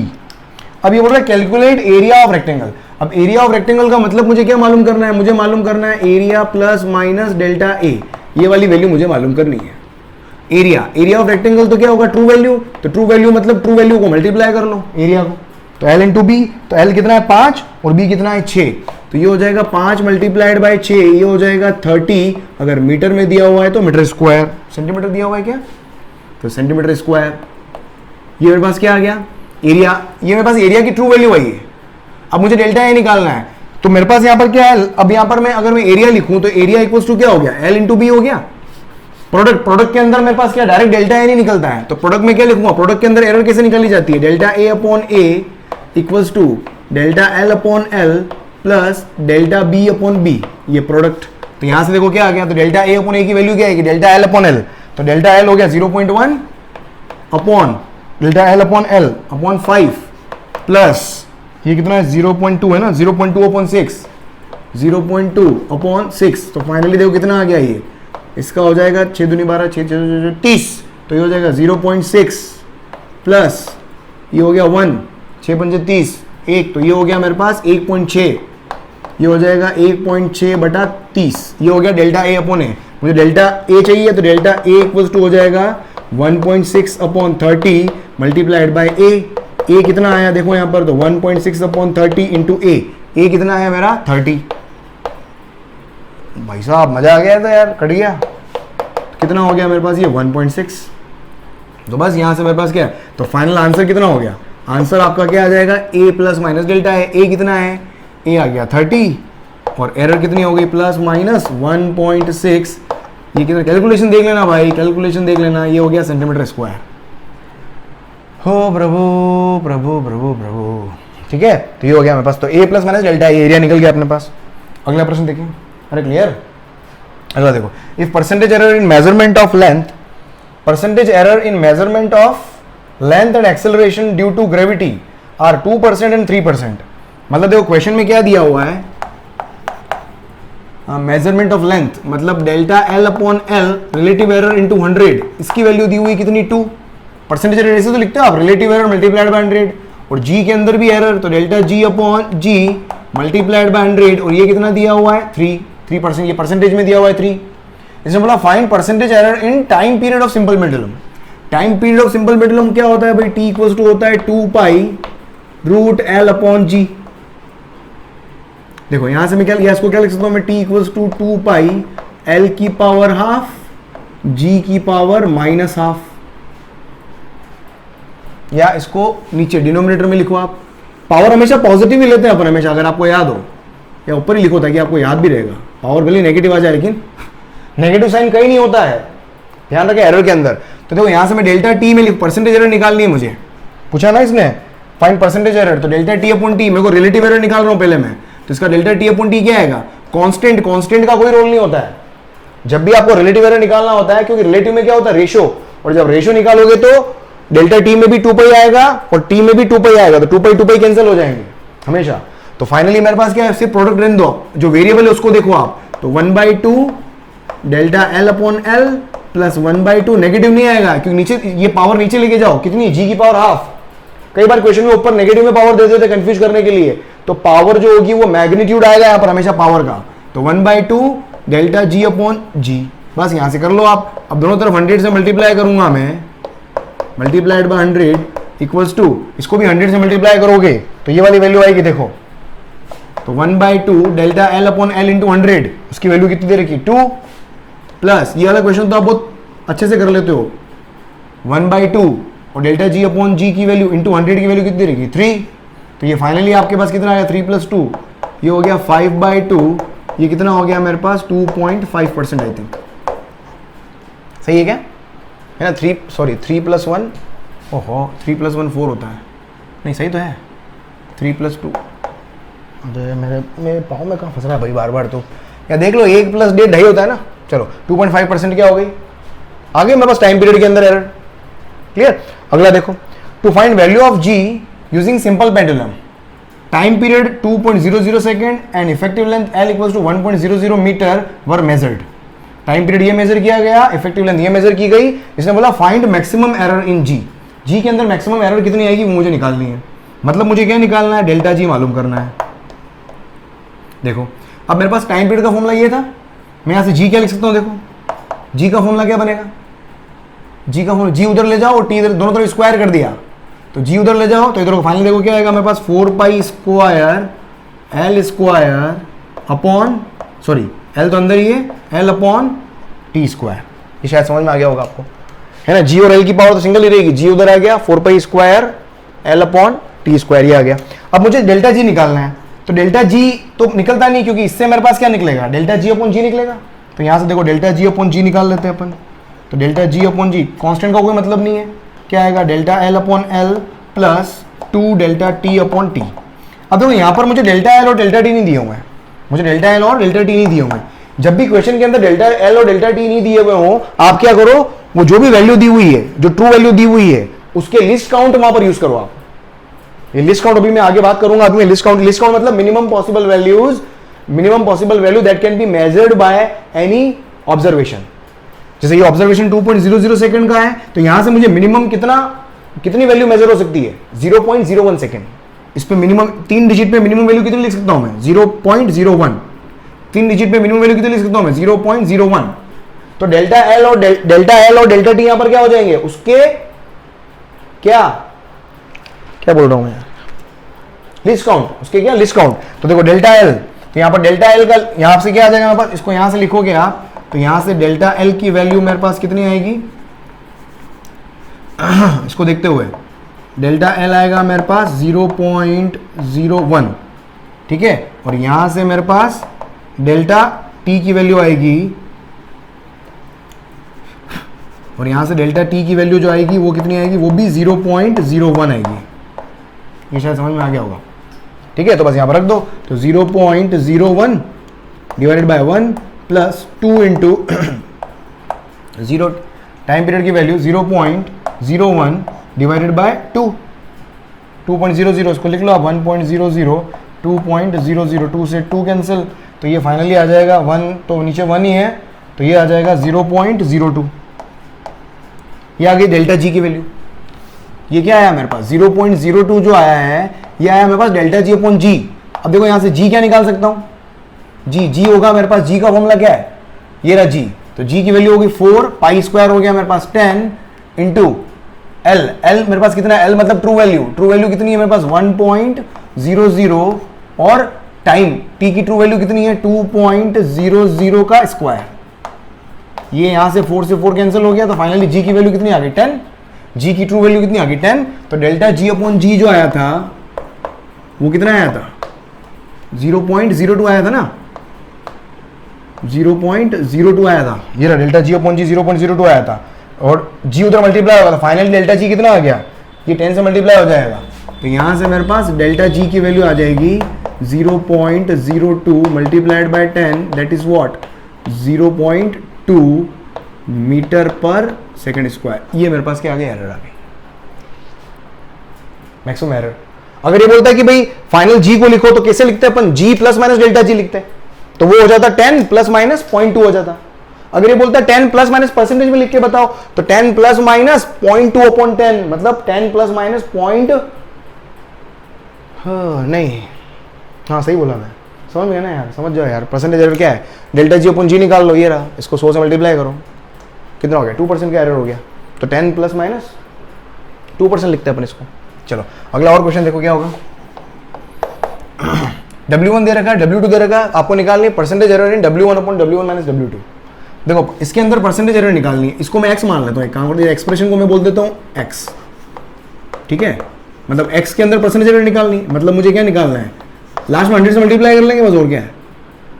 तो डेल्टा x अपॉन x किसके बराबर हो जाएगा? ये दो रेशियो हैं, ये हो जाएगा delta W1 upon W1 plus इसका डेल्टा, सब्ट्रैक्शन का डेल्टा लिखना है, and divided by true value. इसकी ट्रू वैल्यू तो वही होगी, ये भी अपने शुरू में किया था अपन ने पैरेलल कॉम्बिनेशन वाले रेजिस्टेंस के अंदर, वही किया था ना अपन ने।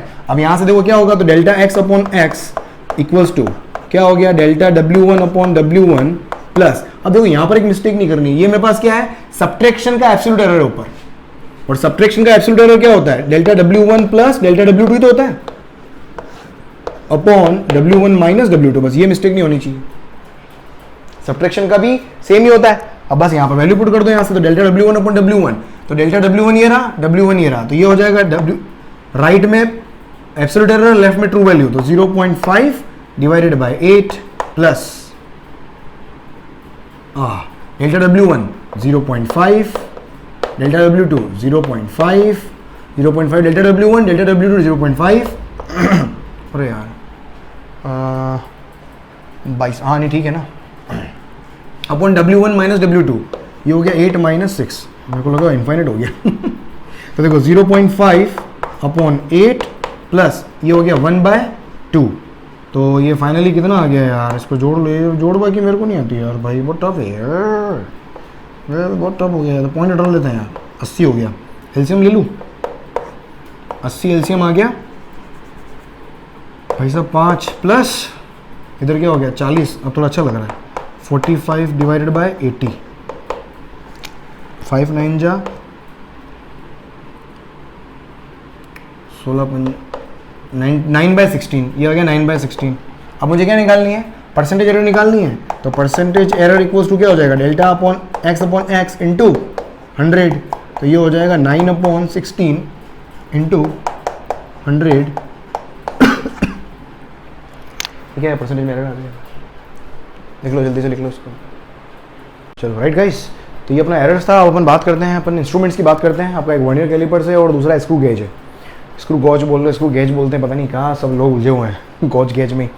तो वर्नियर कैलिपर्स जो होता है वो क्या है, लेंथ मेजरमेंट करने का एक इंस्ट्रूमेंट है। जब आपको बहुत ही स्मॉल लेंथ मेजर करनी होती है तो अपने लैब के अंदर जो जनरली वर्नियर कैलिपर्स जो पाया जाता है, जिसका लीस्ट काउंट का मतलब क्या हो गया, कोई भी एक मेजरिंग इंस्ट्रूमेंट है, मेजरिंग डिवाइस है, वो मिनिमम कितना एक्यूरेटली मेजर करके आपको दे सकती है, उसको अपन क्या बोलते हैं, least count. The minimum value which can be measured by any instrument accurately. जैसे आपका स्केल लिनियर, जैसे आपका स्केल होता है, स्केल मिनिमम कितना मेजर कर सकता है, 0। कई लोग आंसर देते हैं 0। 0 is not, 0 can be anything. मेरी जेब में कुछ पैसा नहीं, मैं भी 0 हूँ, कोई ज्ञान नहीं मेरे में, वो 0। लेंथ 0, तो 0 बहुत तरह के हो सकते हैं, 0 से ऊपर उठे थोड़ा आप। 1 mm is the minimum value that your linear scale can measure. तो आपके लीनियर स्केल का लीस्ट काउंट कितना हो गया, 1 mm। ठीक है, तो अपना, लेकिन मतलब मैं मिनिमम लेंथ जो मैं मेजर कर सकता हूँ एक्यूरेसी के साथ में, वो कितनी होती है, 1 mm। अपना वर्नियर कैलिपर्स की औकात कितनी है, ये 0.1 mm।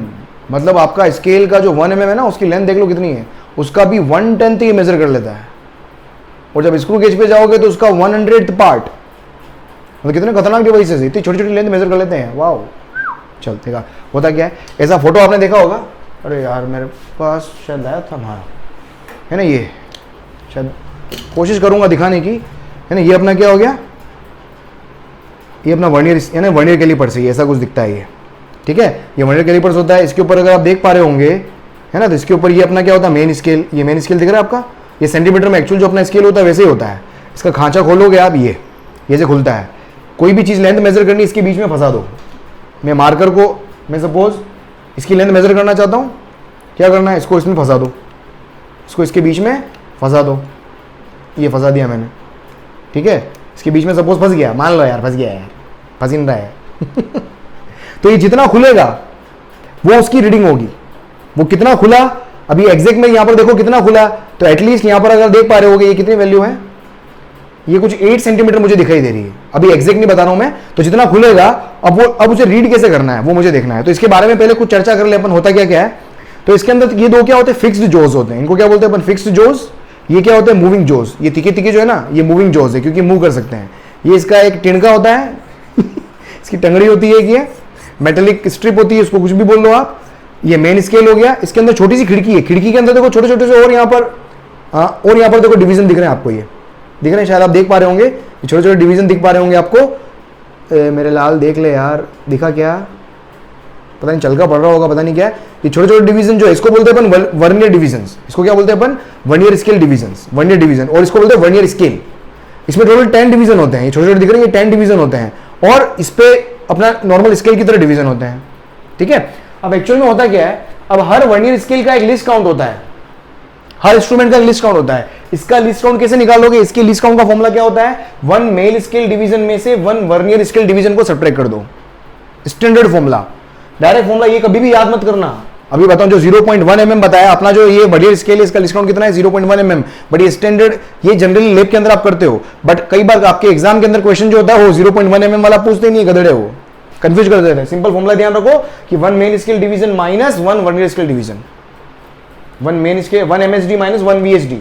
अब फॉर एग्जांपल अगर मैं बोलता हूं, और इसके अंदर अब होता क्या है, इसको अगर आप ऐसे ऐसे दबा दोगे, बिल्कुल मैंने दबा दिया, इसमें अगर आप देखोगे, इसको ध्यान से देखना आप, इसके जो 10 डिवीजन है, इसके जो 10 डिवीजन है, पता नहीं आपको क्लियर दिख रहा है कि नहीं दिख रहा है यार, कोशिश तो कर रहा हूं मैं, देख लेना अगर जैसा भी हो आपको। इसके ज्यादा पास में लेके आया इसलिए कंफ्यूज हो गया होगा ना।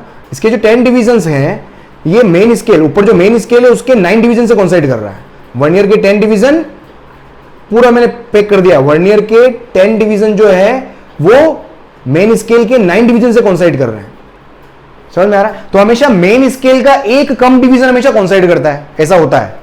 वर्नियर इस तरीके से डिजाइन किया जाता है, या क्वेश्चन में कुछ भी दे सकते हैं। तो फॉर एग्जांपल मैंने क्या बोला, अगर n वर्नियर स्केल के division coincides with n-1 main scale division, मतलब n वर्नियर स्केल डिवीजन की लेंथ और n-1 मेन स्केल डिवीजन की लेंथ बराबर होगी।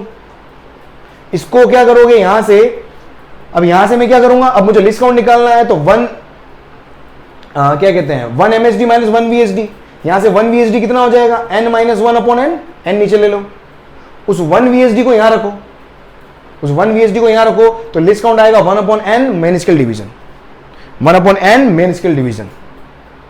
ठीक है, 1 अपॉन n एक्सटेंडेड फॉर्मूला ये है, समझ में आ रहा है। कई बार कॉन्सेप्ट कितना क्या कॉन्सेप्ट कर रहा है वो चेंज करता रहता है क्वेश्चन पर, स्टैंडर्ड तरीका बता दिया मैंने आपको ये। ठीक है, ये ध्यान रखना। अब सपोज 10 मैंने बताया 10 वर्नियर स्केल डिवीजन 9 से कॉन्साइड कर रहे हैं तो लिस्ट काउंट क्या हो जाएगा 1 upon n main scale division, तो 1 अपॉन n तो हो गया 10 क्योंकि वर्नियर के 10 डिवीजन है, और मेन स्केल का डिवीजन, आपका मेन स्केल का डिवीजन देखो, मेन स्केल का डिवीजन क्या है, ये इसका एक डिवीजन कितना है 1 mm का है, अपना स्केल जो होता है वैसे ही मेन डिवीजन होता है, मेन स्केल डिवीजन होता है, ये 1 mm, तो ये कितना हो गया 1 mm, तो ये हो जाएगा 0.1 mm, तो लिस्ट काउंट कितना आ गया 0.1 mm, या फिर 10 से डिवाइड कर दो तो कितना हो जाएगा 0.1 सेंटीमीटर। ठीक है, ये तो लिस्ट काउंट होता है वर्नियर कैलिपर्स का। अब इसमें होती है एरर, वर्नियर कैलिपर्स के अंदर क्या होती है एरर होती है, एरर होती है दो तरह की एरर होती है, एक जीरो एरर और एक देखो जीरो, इसको क्या बोलते हैं जीरो एरर। जीरो एरर का मतलब क्या, आपने इसके पूरे पैक कर दिया, इसको पैक कर दोगे कि तब देखो आप मैंने दो इसके ऊपर वाला व्हाइट वाला मेन स्केल है, गुलाबी वाला वर्नियर स्केल है, तो वर्नियर स्केल का जीरो अगर मेन स्केल के जीरो के राइट में आ जाए, जैसे इसके अंदर देखूं अगर मैं, देखो हाँ इसमें ये हो रहा है, ये भगवान अगर दिख जाए तो तुम्हारा भला होगा, इसमें ध्यान से देखना, वर्नियर स्केल का जीरो मेन स्केल के जीरो के राइट में है, अगर आपको दिख पा रहा हो वर्नियर स्केल का जीरो मेन स्केल के जीरो के राइट में है। ठीक है, अब ये राइट में है तो जब भी ऐसा होता है तो उस समय एरर जो होती है उसको बोलते हैं अपन पॉजिटिव जीरो एरर, उसको क्या बोलते हैं अपन पॉजिटिव जीरो एरर। अब यहां पर अगर आप देखोगे अब राइट में कितना राइट में है वो मुझे आइडेंटिफाई करना है, तो इसमें अपन क्या देखते हैं, इसके अंदर अगर आप देखोगे क्या देखोगे, अब देखो ये होता है जीरो, ये होता है वर्नियर स्केल का 1 2 और ये 3। अब इसमें देखोगे फिर आपको देखना होता है कि वर्नियर स्केल का कौन सा नंबर मेन स्केल के किसी भी डिवीजन से कॉन्साइड कर रहा हो, मेन स्केल के किसी से भी डिवीजन से।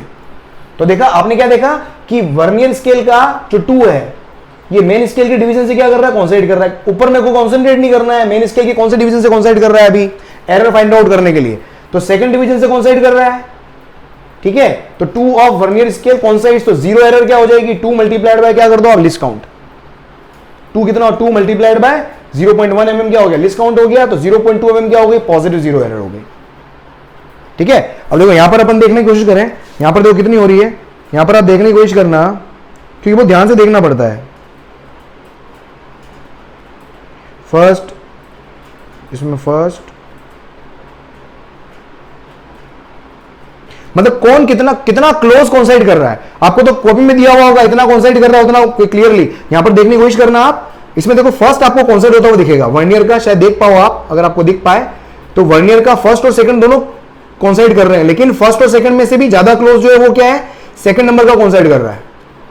और आपकी आंखों का भेद अगर हो तो किसी को 1 दिखेगा किसी को 2 दिखेगा, घबराने की जरूरत नहीं है, एग्जाम में जो पेपर में क्वेश्चन आता है उसमें एग्जैक्ट कॉन्साइड करते हुए ढंग से नजर आते हैं। ठीक है, तो ये हो गया मेरा 2 कॉन्साइड कर रहा है तो जीरो एरर कितनी होगी 0.2 mm। अब यहां पर देखो नेगेटिव जीरो एरर का मतलब क्या हो गया, जीरो नेगेटिव में चला जाए तो negative zero error, zero positive में आ जाए तो पॉजिटिव जीरो एरर, किसका वर्नियर का, तो नेगेटिव में चला गया। अब जब नेगेटिव में जा रहा है तब भी आपको चेक करना पड़ेगा कि कौन सा वाला कॉन्साइड कर रहा है। सपोज मेरा 4 नंबर का कॉन्साइड कर रहा है तो 4 of vernier scale कॉन्साइड, zero error कितनी होगी नेगेटिव हो जाएगी, तो नेगेटिव साइन के साथ यूज करोगे तो -4 इंटू लिस्ट काउंट, तो -4.4 mm हो गया। ठीक है, ये होता है। अब मुझे रीडिंग ऑफ वर्नियर कैलिपर्स, अब मेरे पास ये कितना खुला, अब मुझे देखना है ये कितना खुला। ठीक है, अब देखो इसको मुझे देखना है कितना, अरे यार कैसे दिखो रहे देखिए कितना खुला। अब मुझे देखना है सपोज मैंने ये मार्कर ये था, मार्कर की लेंथ निकालनी, अब ये कितना खुला। रीडिंग देखने के लिए मुझे क्या करना पड़ेगा, सबसे पहले देखना पड़ेगा मेन स्केल की रीडिंग निकालनी पड़ेगी। मेन स्केल की रीडिंग क्या है, इसमें देखो जैसे मैंने ये खोल दिया, अब यहां पर मेन स्केल की रीडिंग अगर मैं दिखाऊं आपको तो मेन स्केल की रीडिंग जो आ रही है 7 8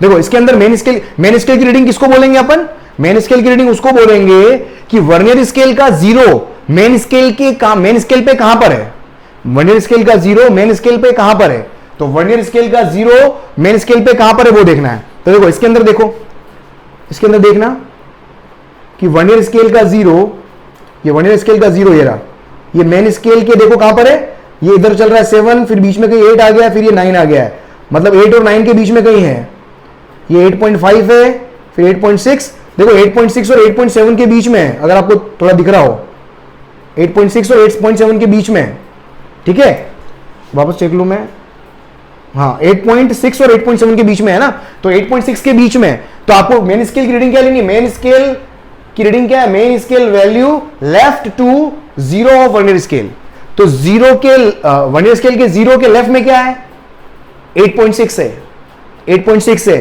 तो मेन स्केल की रीडिंग क्या हो जाएगी 8.6, मेन स्केल की रीडिंग क्या हो जाएगी 8.6, समझ में आ रहा है 8.6, और उसके बाद में क्या करना है, 8.6 के आगे जो इतना सा है ना 8.6 और 8.67 के बीच में है, अब 8.6 के आगे कितना और आगे है, वो छोटा सा पार्ट, वो भी तो एडिशनल पार्ट मुझे निकालना पड़ेगा, तो उसको निकालने के लिए अपन वर्नियर स्केल की हेल्प लेते हैं, ठीक है, क्योंकि एग्जैक्ट जो मेजरमेंट आ रहा है ध्यान से देखो वो 8.6 और हिल तो नहीं गया, हाँ 8.6 और 8.7 के बीच में आ रहा था, एग्जैक्ट आंसर आपका 8.6 से 8.7 के बीच में आएगा, ठीक है, और ये 8.6 क्या है सेंटीमीटर में। अब यहां पर देखो आप, अब मुझे क्या करना है, उसमें प्लस करना है वर्नियर स्केल की रीडिंग को। वर्नियर स्केल की रीडिंग कैसे निकालोगे आप, वर्नियर स्केल का जो डिवीजन कॉन्साइड कर रहा है उसको लीस्ट काउंट से मल्टीप्लाई कर लो। अब वर्नियर स्केल का कौन सा डिवीजन कॉन्साइड कर रहा है, अब यहां पर मैं देखने की कोशिश करूं,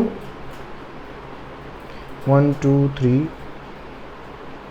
देखो इसको अगर आप ध्यान से देखोगे थर्ड नंबर का जो डिवीजन है वो कॉन्साइड कर रहा है। वर्नियर स्केल का थर्ड डिवीजन देखो, वर्नियर स्केल का थर्ड डिवीजन जो है वो मेन स्केल के किसी भी डिवीजन से कॉन्साइड करता हुआ देखना चाहिए आपको।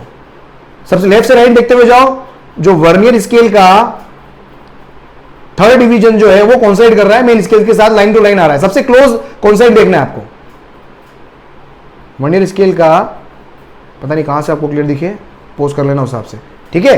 तो थर्ड डिवीजन, तो थर्ड डिवीजन हो गया 3 मल्टीप्लाइड बाय लीस्ट काउंट।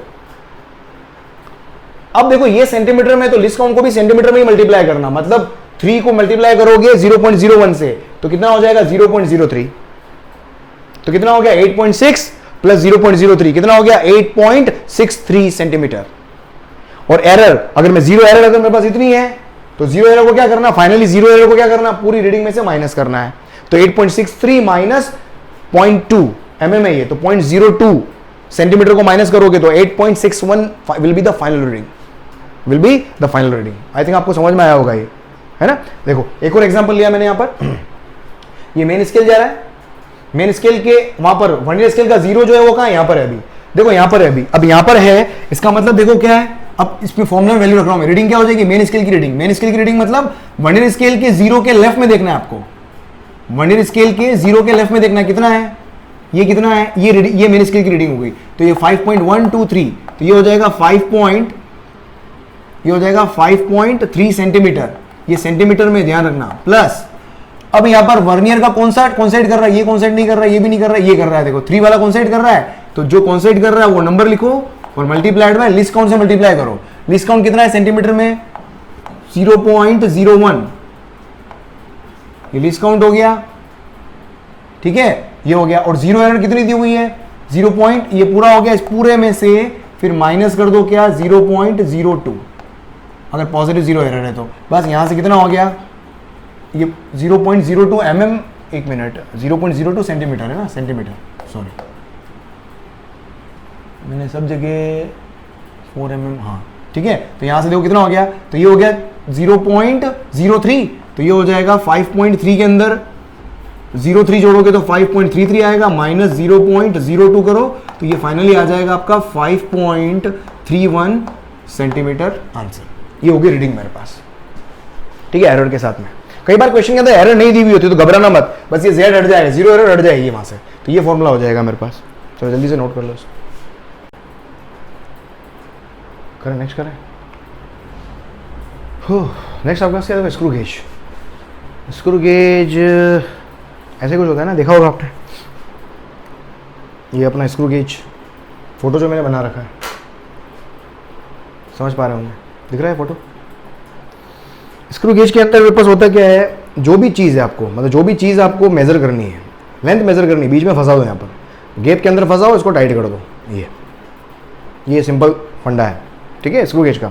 अब स्क्रू गेज के अंदर में अगर आप देखोगे, आप जो फोटो दिख रहा है और इसको कंपेयर कर लेना भले आप यहाँ पर अगर आप देख पाओ तो स्क्रू गेज के अंदर देख यहाँ पर, हाँ मेरी छोटू, इसके अंदर 2 स्केल दिख रहे हैं। देखो एक तो स्केल होता है, कहाँ से पकड़ो रे मेरे बाप, हाँ इधर देख एक, अरे कहाँ चला गया, हाँ पीछे चली गई पेंसिल, इधर देख ये मेरे पास क्या, ये जो लाइन बनी हुई है ना इसको बोलते हैं लीनियर स्केल, दिख रहा है क्या, इसको बोलते हैं अपन लीनियर स्केल। ये जनरली एमएम में होता है, ये क्या होता है एमएम में होता है। और ये देखो सर्कल के ऊपर दिख रहा है कैप, इसको बोलते हैं अपन स्क्रू की, ये पूरा स्क्रू आ रहा है यहाँ से आता है, ये स्क्रू आ रहा है पूरा स्क्रू, और स्क्रू की ये होती है गोल गोल कैप, इसको बोलते हैं अपन सर्कुलर स्केल। ये गोल गोल जो है उसको क्या बोलते हैं अपन सर्कुलर स्केल, और इस लंबे वाले को क्या बोलते हैं अपन लीनियर स्केल। तो 2 तरह के स्केल होते हैं, एक सर्कुलर स्केल और एक लीनियर स्केल, ठीक है। तो वही डायग्राम मैंने यहाँ बनाया है, दिख रहा है ये। तो अंदर ये मेरे पास क्या लीनियर स्केल, और ये सर्कल के ऊपर जो है ये मेरे पास क्या सर्कुलर स्केल। और जो लीनियर स्केल की जो स्ट्रेट लाइन, जो हॉरिजॉन्टल लाइन दिख रही है आपको यहाँ पर, इसको अपन ग्रेजुएशन लाइन बोलते हैं। जो ये लाइन दिख रही है ना, जो ये यहाँ पर ये हॉरिजॉन्टल लाइन, इसको अपन क्या बोलते हैं, दिखी क्या ये मेरे लालो, हाँ दिख गई शायद, है ना आपको। तो इसको बोलते हैं अपन क्या ग्रेजुएशन लाइन, है ना, ग्रेजुएशन लाइन। अब समझो, अब लिस्ट काउंट क्या होता है, लिस्ट काउंट कैसे निकालते हैं यहाँ पर, कि pitch upon number of division on circular scale. बाकी मैं इसको इतना शानदार मैं करवाता हूँ, अभी भी मैं कोशिश कर रहा हूँ आपको करवाने की, अदरवाइज मैं कम से कम 1-2-3 घंटे लग जाते हैं स्क्रू गेज के अंदर, इतने क्वेश्चंस। और ये कभी लॉन्ग टर्म कोर्स खेलेंगे अपन तो बहुत ही इंटरेस्टिंग है। मतलब ये फॉर्मूला ये वाला ऐसे ही क्यों निकाला अपन ने फॉर्मूला, यही फॉर्मूला क्यों है, फॉर्मूला को भी डराइव कर देता हूँ मैं। तो बहुत सारी चीज़ें छोड़ो, इतना अपने ज़्यादा जाने की जरूरत नहीं है। तो pitch upon number of division on circular scale. Pitch का मतलब क्या हो गया, पिच पिच बिच पिच। देख पिच का मतलब क्या होता है, पिच का मतलब क्या है, जब ये पूरा एक सर्कुलर राउंड पूरा होता है, इसका पूरा एक सर्कुलर राउंड पूरा होगा। कैसे चेक करोगे, जो ग्रेजुएशन लाइन से, ग्रेजुएशन लाइन पे देखो कहाँ मैच हो रहा है अभी ये, सपोज अभी मैं करा देता हूँ मैच, क्या दिख रहा है 0, ये 0 के आसपास मैच करवा दिया मैंने। अब इसको घुमाओ, वापस आपका 0 अगर आ जाता है, ये घुमाया मैंने और देखो वापस सर्कुलर स्केल का वापस 0 आ गया, ठीक है। समझ में आया क्या हुआ, देखो वापस देखना, वापस देखने की कोशिश करना। अभी 0 जो ग्रेजुएशन लाइन है, ग्रेजुएशन लाइन के आसपास 0 कहीं दिख रहा होगा आपको। अब इसको मैं घुमाता हूं और ये 0 वापस उसी पोजीशन पे आ जाता है। देखो ये आ रहा है वापस, सर्कुलर स्केल वाला 0 बोल रहा हूं मैं, ये वापस वहीं पे आ गया आसपास। तो जब ये एक राउंड ले रहा है तो देखो ये लीनियर स्केल भी थोड़ा दिखने लग गया, दिखा लीनियर स्केल। पहले लीनियर स्केल छुपा हुआ था, ये देखो पहले छुपा हुआ था, ये छुपा हुआ था। अब जैसे मैंने एक राउंड लिया देखो लीनियर स्केल खुल रहा है। ये लीनियर स्केल का खुलना मुझे किसकी इंफॉर्मेशन देता है कि ये नट कितना खुला है। देखो दिखा खुला है इधर, देखो पहले बिल्कुल पैक था, दिखा ये बिल्कुल पैक था। अब जैसे एक राउंड लगाया तो ये स्क्रू जो है वो खुल गया। तो इस स्क्रू ने सर्कुलर स्केल के एक कंप्लीट रोटेशन करवाने पर इस स्क्रू ने कितना लीनियर डिस्टेंस कवर किया, the linear distance by which the screw is moved due to 1 rotation of circular scale, ठीक है। तो उसको बोलते हैं पिच। तो distance moved by screw due to 1 rotation of circular scale, ठीक है। और अपना जो स्क्रू गेज होता है, इसकी अब जो अपने लैब के अंदर देखते हो आप, उसके अंदर कितने स्केल होते हैं, सर्कुलर स्केल होता है 100, सर्कुलर डिवीजन। इसके देखो यहाँ दिख रहा होगा आपको, ये देखो ये देखो यहाँ पर कहाँ गया रे यार, हाँ 0 के नीचे 90 दिख रहा है, देख 0 के नीचे ये 0 के नीचे 90 और 90 से 0 के बीच में 10 डिवीजन है। मतलब 90 से 0 की तरफ आ रहे हो तो 91, 92, 93, 100, तो 100 डिवीजन हो गए। और ये जो लीनियर स्केल है वो क्या है, एमएम के अंदर है। इसकी लेंथ का देख सकते हो सेपरेशन आप, ये 5 mm खुल गया, ठीक है। ये टोटल कितना खुल गया देखो 10 mm खुल गया, और आगे खुले जा रहा है, ये 15 mm खुल गया, शायद 20 mm तक का है ये भी। मतलब maximum you can measure using this screw gauge is what 20 mm। तो mm में होता है। तो एक डिवीजन कितना हुआ mm का, तो पिच कितना हो जाएगा 1 mm, क्योंकि एक सर्कुलर डिवीजन लेने पर लीनियर स्केल कितना मूव करता है इसके अंदर 1 mm, क्योंकि एक डिवीजन आपको दिखने लग गया था यहाँ पर। देखो अगर आपको याद आ रहा हो, इसमें एक डिवीजन दिखने लग गया था ना अपने को। अरे बंद हो जा मेरे लाल, ये है ना यहाँ पर। ये देखो अभी 0 बिल्कुल छुपा हुआ है, लीनियर स्केल का 0 बिल्कुल छुपा हुआ है। जैसे ही मेरा एक डिवीजन पूरा हुआ देखो ये 0 वापस आ गया लौट के, ये देखो पूरा 1 mm खुला है, तो ये 1 mm। तो 1 mm pitch divided by number of circular division कितना हो गया 100, तो ये हो गया 0.01 mm, ठीक है। अब इसके अंदर 2 तरह की एरर होती है, जीरो एरर भी, वापस पॉजिटिव एरर और नेगेटिव एरर। इसके अंदर क्या है देखो, अगर मैं इसको देखो पूरा, मैं इसको क्या करना है आपको, बहुत इजीली ऐसे नहीं जोर जोर से घुमाते हैं अपन, बिल्कुल धीरे से। अभी आवाज आएगी देखना टक करके, वहां रुक जाना है। आई आवाज, ठीक है, वो टक वाली आवाज आई थी ना, तो वापस देख लो यार, माइक के पास ले जाऊं, पता नहीं आई नहीं हो तो आई, इस तरह की आवाज आती है। तो देखो जैसी आवाज आ गई, अब यहां पर इसमें देखोगे आप, देखो इसका जो सर्कुलर स्केल का जीरो है, सर्कुलर स्केल का जीरो जो है वो लीनियर स्केल वाली जो ग्रेजुएशन लाइन है उससे ऊपर है, दिख रहा है, देखने की कोशिश करो। ये तो हो गया मेरा लीनियर, ये ग्रेजुएशन लाइन, और जीरो ऊपर जा रहा है, देखो यहां के ऊपर। तो जीरो जब ऊपर होता है, ये देखो, तो जीरो जब ऊपर होता है, जीरो जब ऊपर होता है इस ग्रेजुएशन लाइन से, तो उसको अपन बोलते हैं नेगेटिव जीरो एरर। जीरो जब सर्कुलर स्केल का जीरो जब नीचे होता है ग्रेजुएशन लाइन से, तो उसको अपन बोलते हैं पॉजिटिव जीरो एरर। तो यहां पर अपना क्या है, जीरो ऊपर है और जीरो ऊपर है, और यहां पर अगर आप देख पाओ, क्योंकि बहुत छोटे छोटे डिवीजन है, तो आपको शायद कैमरा में भी इतना विजिबिलिटी पता नहीं आए कि नहीं है, पर मैं कोशिश कर लेता हूं आपको दिखाने की। तो जो ग्रेजुएशन लाइन है वो आपकी कौन साइड हो रही है, पहले यहां बता दो फिर इसमें दिखाना, देख। हाँ, यहां पर देखो कितना, अगर सर्कुलर स्केल के 3 से कौन साइड हो रही है ग्रेजुएशन लाइन, तो जीरो एरर कितना हो जाएगा, 3 मल्टीप्लाइड बाय लीस्ट काउंट, कितना हो गया 0.03 mm, पॉजिटिव जीरो एरर। जब जीरो ऊपर आ जाएगा तो उसको बोलते हैं अपन नेगेटिव जीरो एरर। अभी कितना आ रहा है, अभी 97 कौन साइड कर रहा है, तो जीरो से कितना नीचे कौन साइड करा, 3 पॉइंट नीचे कौन साइड करा। जो भी पॉइंट है उसको 100 में से माइनस कर दो, या तो ऐसे समझ लो, जो भी पॉइंट है उसको 100 में से माइनस कर दो, 100 माइनस 97 कितना आ गया 3, तो 3 multiplied by linear list count 0.01 mm है, तो कितना हो गया माइनस का 0.03 mm, तो ये हो गया एरर। अब अपने यहां पर देखो क्या है, इसमें अगर आप देखने की कोशिश करोगे, इसमें देखना, अब इसमें देखने की कोशिश करना, इसमें भगवान मेरे को यहीं से दिख नहीं रहा, पता नहीं कैमरा में कैसे दिखेगा, क्योंकि बहुत बारीक होता है यार ये मेरे लाल। तो कोशिश करना, इसमें देखने की कोशिश करना, इसमें 93 94 के आसपास डिवीजन देखना, सर्कुलर स्केल का जो डिवीजन है, पता नहीं कहां पास, कितना पास हो जाने पे दिख रहा है आपको, देख लेना यार, ये है ना 93, या जो ग्रेजुएशन लाइन जो है वो सर्कुलर स्केल के 92 या 93 से जाके कॉन्साइड कर रही है, ठीक है। पता नहीं दिखा कि नहीं दिखा, पता नहीं यार, मैं भी वीडियो में देखूंगा, पता पड़ेगा। तो अगर 92 से कॉन्साइड कर रही है, तो 100 माइनस 92 कितना हो गया 8, तो 8, तो अपने अंदर एरर कितनी होगी, जीरो एरर कितनी होगी, माइनस का 8 multiplied by list count, least count कितना है 0.01, तो माइनस का 0.08 mm अपने इस इंस्ट्रूमेंट की जीरो एरर हो गई। रीडिंग, अब रीडिंग कैसे निकालनी, सेम वही फॉर्मूला है, देख मेन स्केल रीडिंग, अपना मेन स्केल कौन है, यहां पर लीनियर स्केल है, वहां पर अपना वर्नियर स्केल था, यहां पर सर्कुलर स्केल है, सर्कुलर वहां पर वर्नियर स्केल को लिस्ट काउंट से मल्टीप्लाई किया था, तो यहां पर भी लिस्ट काउंट से मल्टीप्लाई करोगे और पूरे को जीरो एरर से माइनस कर दिया, ठीक है। अब देखो, अब मैं रैंडमली ऐसे ही खोल देता हूं, मैंने रैंडमली ऐसे ही खोल दिया, ठीक है। अब लीनियर स्केल की रीडिंग कैसे देखोगे, इसमें देखो, यहां पर लीनियर स्केल की रीडिंग का मतलब क्या हो गया, ग्रेजुएशन लाइन में कौन सी लाइन आपको दिख रही है, जो ये कैप जो है, इसमें देखो आप, ये जो कैप है, ये कैप के जस्ट पास में डिवीजन कौन सा दिख रहा है वो देखना आपको, ये कैप के जस्ट पास में जो डिवीजन दिखेगा वो लीनियर स्केल की रीडिंग होती है।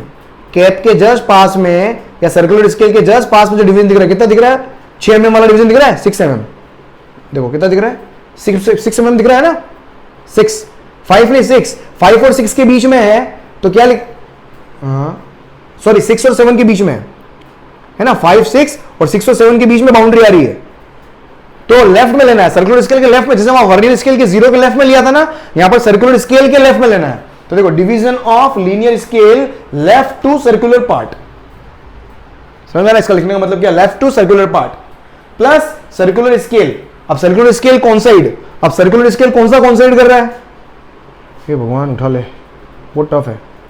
अब यहां पर अगर आप मैं को दिखाने की कोशिश करूंगा, यहां पर देखना 36 कौन साइड कर रहा होगा, देखना इसको ध्यान से देखना, 36 सर्कुलर ग्रेजुएशन लाइन से, ये ग्रेजुएशन लाइन है यहां से, हॉरिजॉन्टल लाइन जो है वहां पर सर्कुलर स्केल का देखो 34 35 कुछ कौन साइड कर रहा होगा, एक मिनट वापस देख लेता हूं,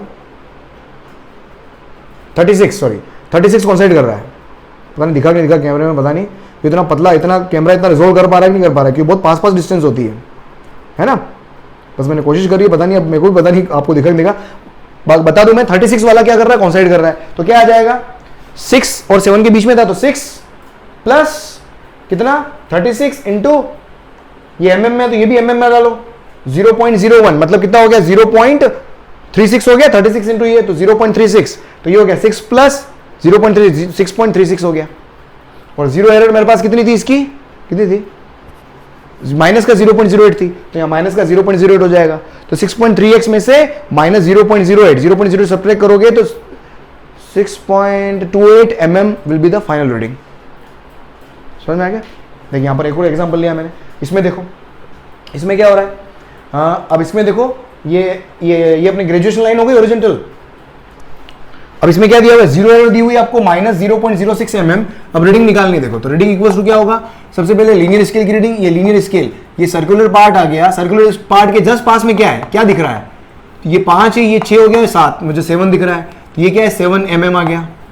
फिर प्लस सर्कुलर स्केल कौन साइड, ये सर्कुलर स्केल का ये कौन साइड, तो नीचे से ऊपर जाते हैं बढ़ता है, देखो 97, 98, 99, 0, तो ये 46, तो ये हो गया 47, तो ये हो गया 47। लीस्ट काउंट कितना है 0.01 mm में, ठीक है। और इस पूरे में से क्या क्या ऐड करना है, जीरो एरर अपन क्या करते हैं, सब्ट्रैक्ट करते हैं, तो ये माइनस और माइनस 0.06, तो देख लो कितना हो गया मेरे पास ये, तो ये हो जाएगा 7.47, तो ये हो गया, और प्लस 06 जुड़ जाएगा, तो ये आएगा 7.53 mm। Will be the answer. I think reading लेने आ गई होगी आपको।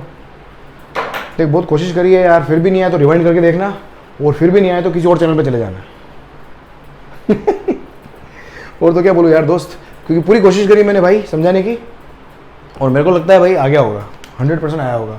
कमेंट में लिखना भाई आपको आज के इंस्ट्रूमेंट समझ में आया कि नहीं आया। मैं तुम्हारे हाथ जोड़ता हूँ, इंस्ट्रूमेंट समझ में आया तो मुझे लिखना कमेंट में, स्पेशली सर इंस्ट्रूमेंट बहुत अच्छे पढ़ा है या बहुत अच्छा समझ में आया, और नहीं आया तो भी लिखना सर बिल्कुल समझ में नहीं आया, पता नहीं क्या पढ़ा है, खबर पड़ा है यार, नहीं तो छोड़ो मुझे पढ़ाना है यार। देख क्या दिया हुआ क्वेश्चन, देख कि 10 rotation of cap of screw gauge is equal to 5 mm। 10 rotation, देखो 10 रोटेशन में कितना कितना चल रहा है, 10 mm चल रहा है। 10 रोटेशन में कितना चल रहा है, 10 mm।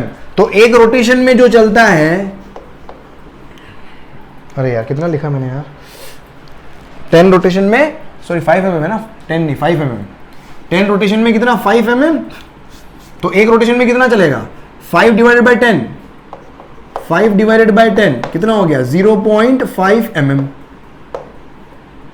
तो ये 0.5 mm क्या हो गया, पिच हुआ नहीं हुआ, ये 1 डिवीजन का लेंथ है, ये 1 डिवीजन, ये 1, ये क्या हो गया, ये पिच के बराबर हो गया, और पिच बोले तो 1 लीनियर स्केल डिवीजन हो गया। अब यहां पर देखो एक लीनियर स्केल डिवीजन जो 0.5 mm का है, अभी तक अपन 1 mm का ले रहे थे, कितना 0.5 mm का है। अब देखो यहां पर, अब इसने क्या बोला, कैपिटल, हाँ कैप हैज 100 डिवीजन, 100 डिवीजन है, तो यहां से मैं देखो लिस्ट काउंट निकाल सकता हूं, तो लिस्ट काउंट कितना हो गया, pitch divided by division of circular scale, तो पिच तो है तेरा 0.5 mm डिवाइडेड बाय 100, तो ये हो जाएगा 0.005 mm। मेरे पास क्या आ गया, लिस्ट काउंट आ गया, ये लिस्ट काउंट आ गया। अब क्या पूछा, a reading on gauge shows 4 complete rotation, एक रीडिंग है उसमें 4 कंप्लीट रोटेशन दिख रहे हैं। 4 कंप्लीट रोटेशन दिखने का मतलब क्या हुआ, ये 4 डिवीजन दिख रहे हैं मेरे को, ये 4 डिवीजन, 4 कंप्लीट रोटेशन मतलब सर्कुलर स्केल 4 उधर शिफ्ट हो जाएगा, मतलब 4 डिवीजन चला। लीनियर स्केल पे कितने दिख रहे हैं, 4, मतलब 4 डिवीजन, अगर 4 रोटेशन लगाएगा तो लीनियर स्केल की रीडिंग कितनी आएगी, एक रोटेशन से जो रीडिंग आती है मल्टीप्लाइड बाय 4। तो देखो यहां से मैं तो लीनियर स्केल की रीडिंग क्या लिख सकता हूं मैं, देखो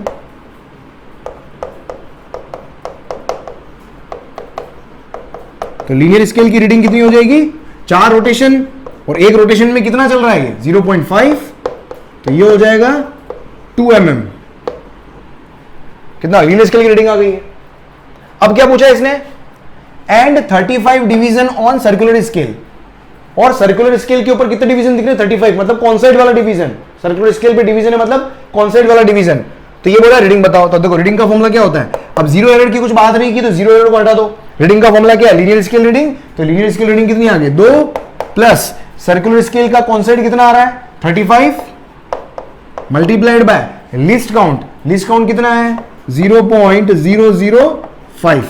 ये पूरा इसको सोल्व करना, ये mm में आपका फाइनल आंसर आ जाएगा। क्लियर? बस यहां पर एक मिस्टेक अपन कर सकते थे, वो मिस्टेक नहीं करनी है। हमेशा मल्टीप्लाइड बाय 1 mm ही हो, जरूरी नहीं है। जैसे यहां पर भी क्या 7 mm, क्योंकि ये mm में है, ये पहले दिख रहा था अपने को mm में है, उसने डायरेक्ट नहीं बोला, इसने इनडायरेक्ट बोला आप अपने को, ठीक है? चलो अब देखो एक और, एक वर्नियर कैलिपर का भी क्वेश्चन देख लो। एक इसकी क्वेश्चन करना है यार, बहुत सिंपल क्वेश्चन आते हैं।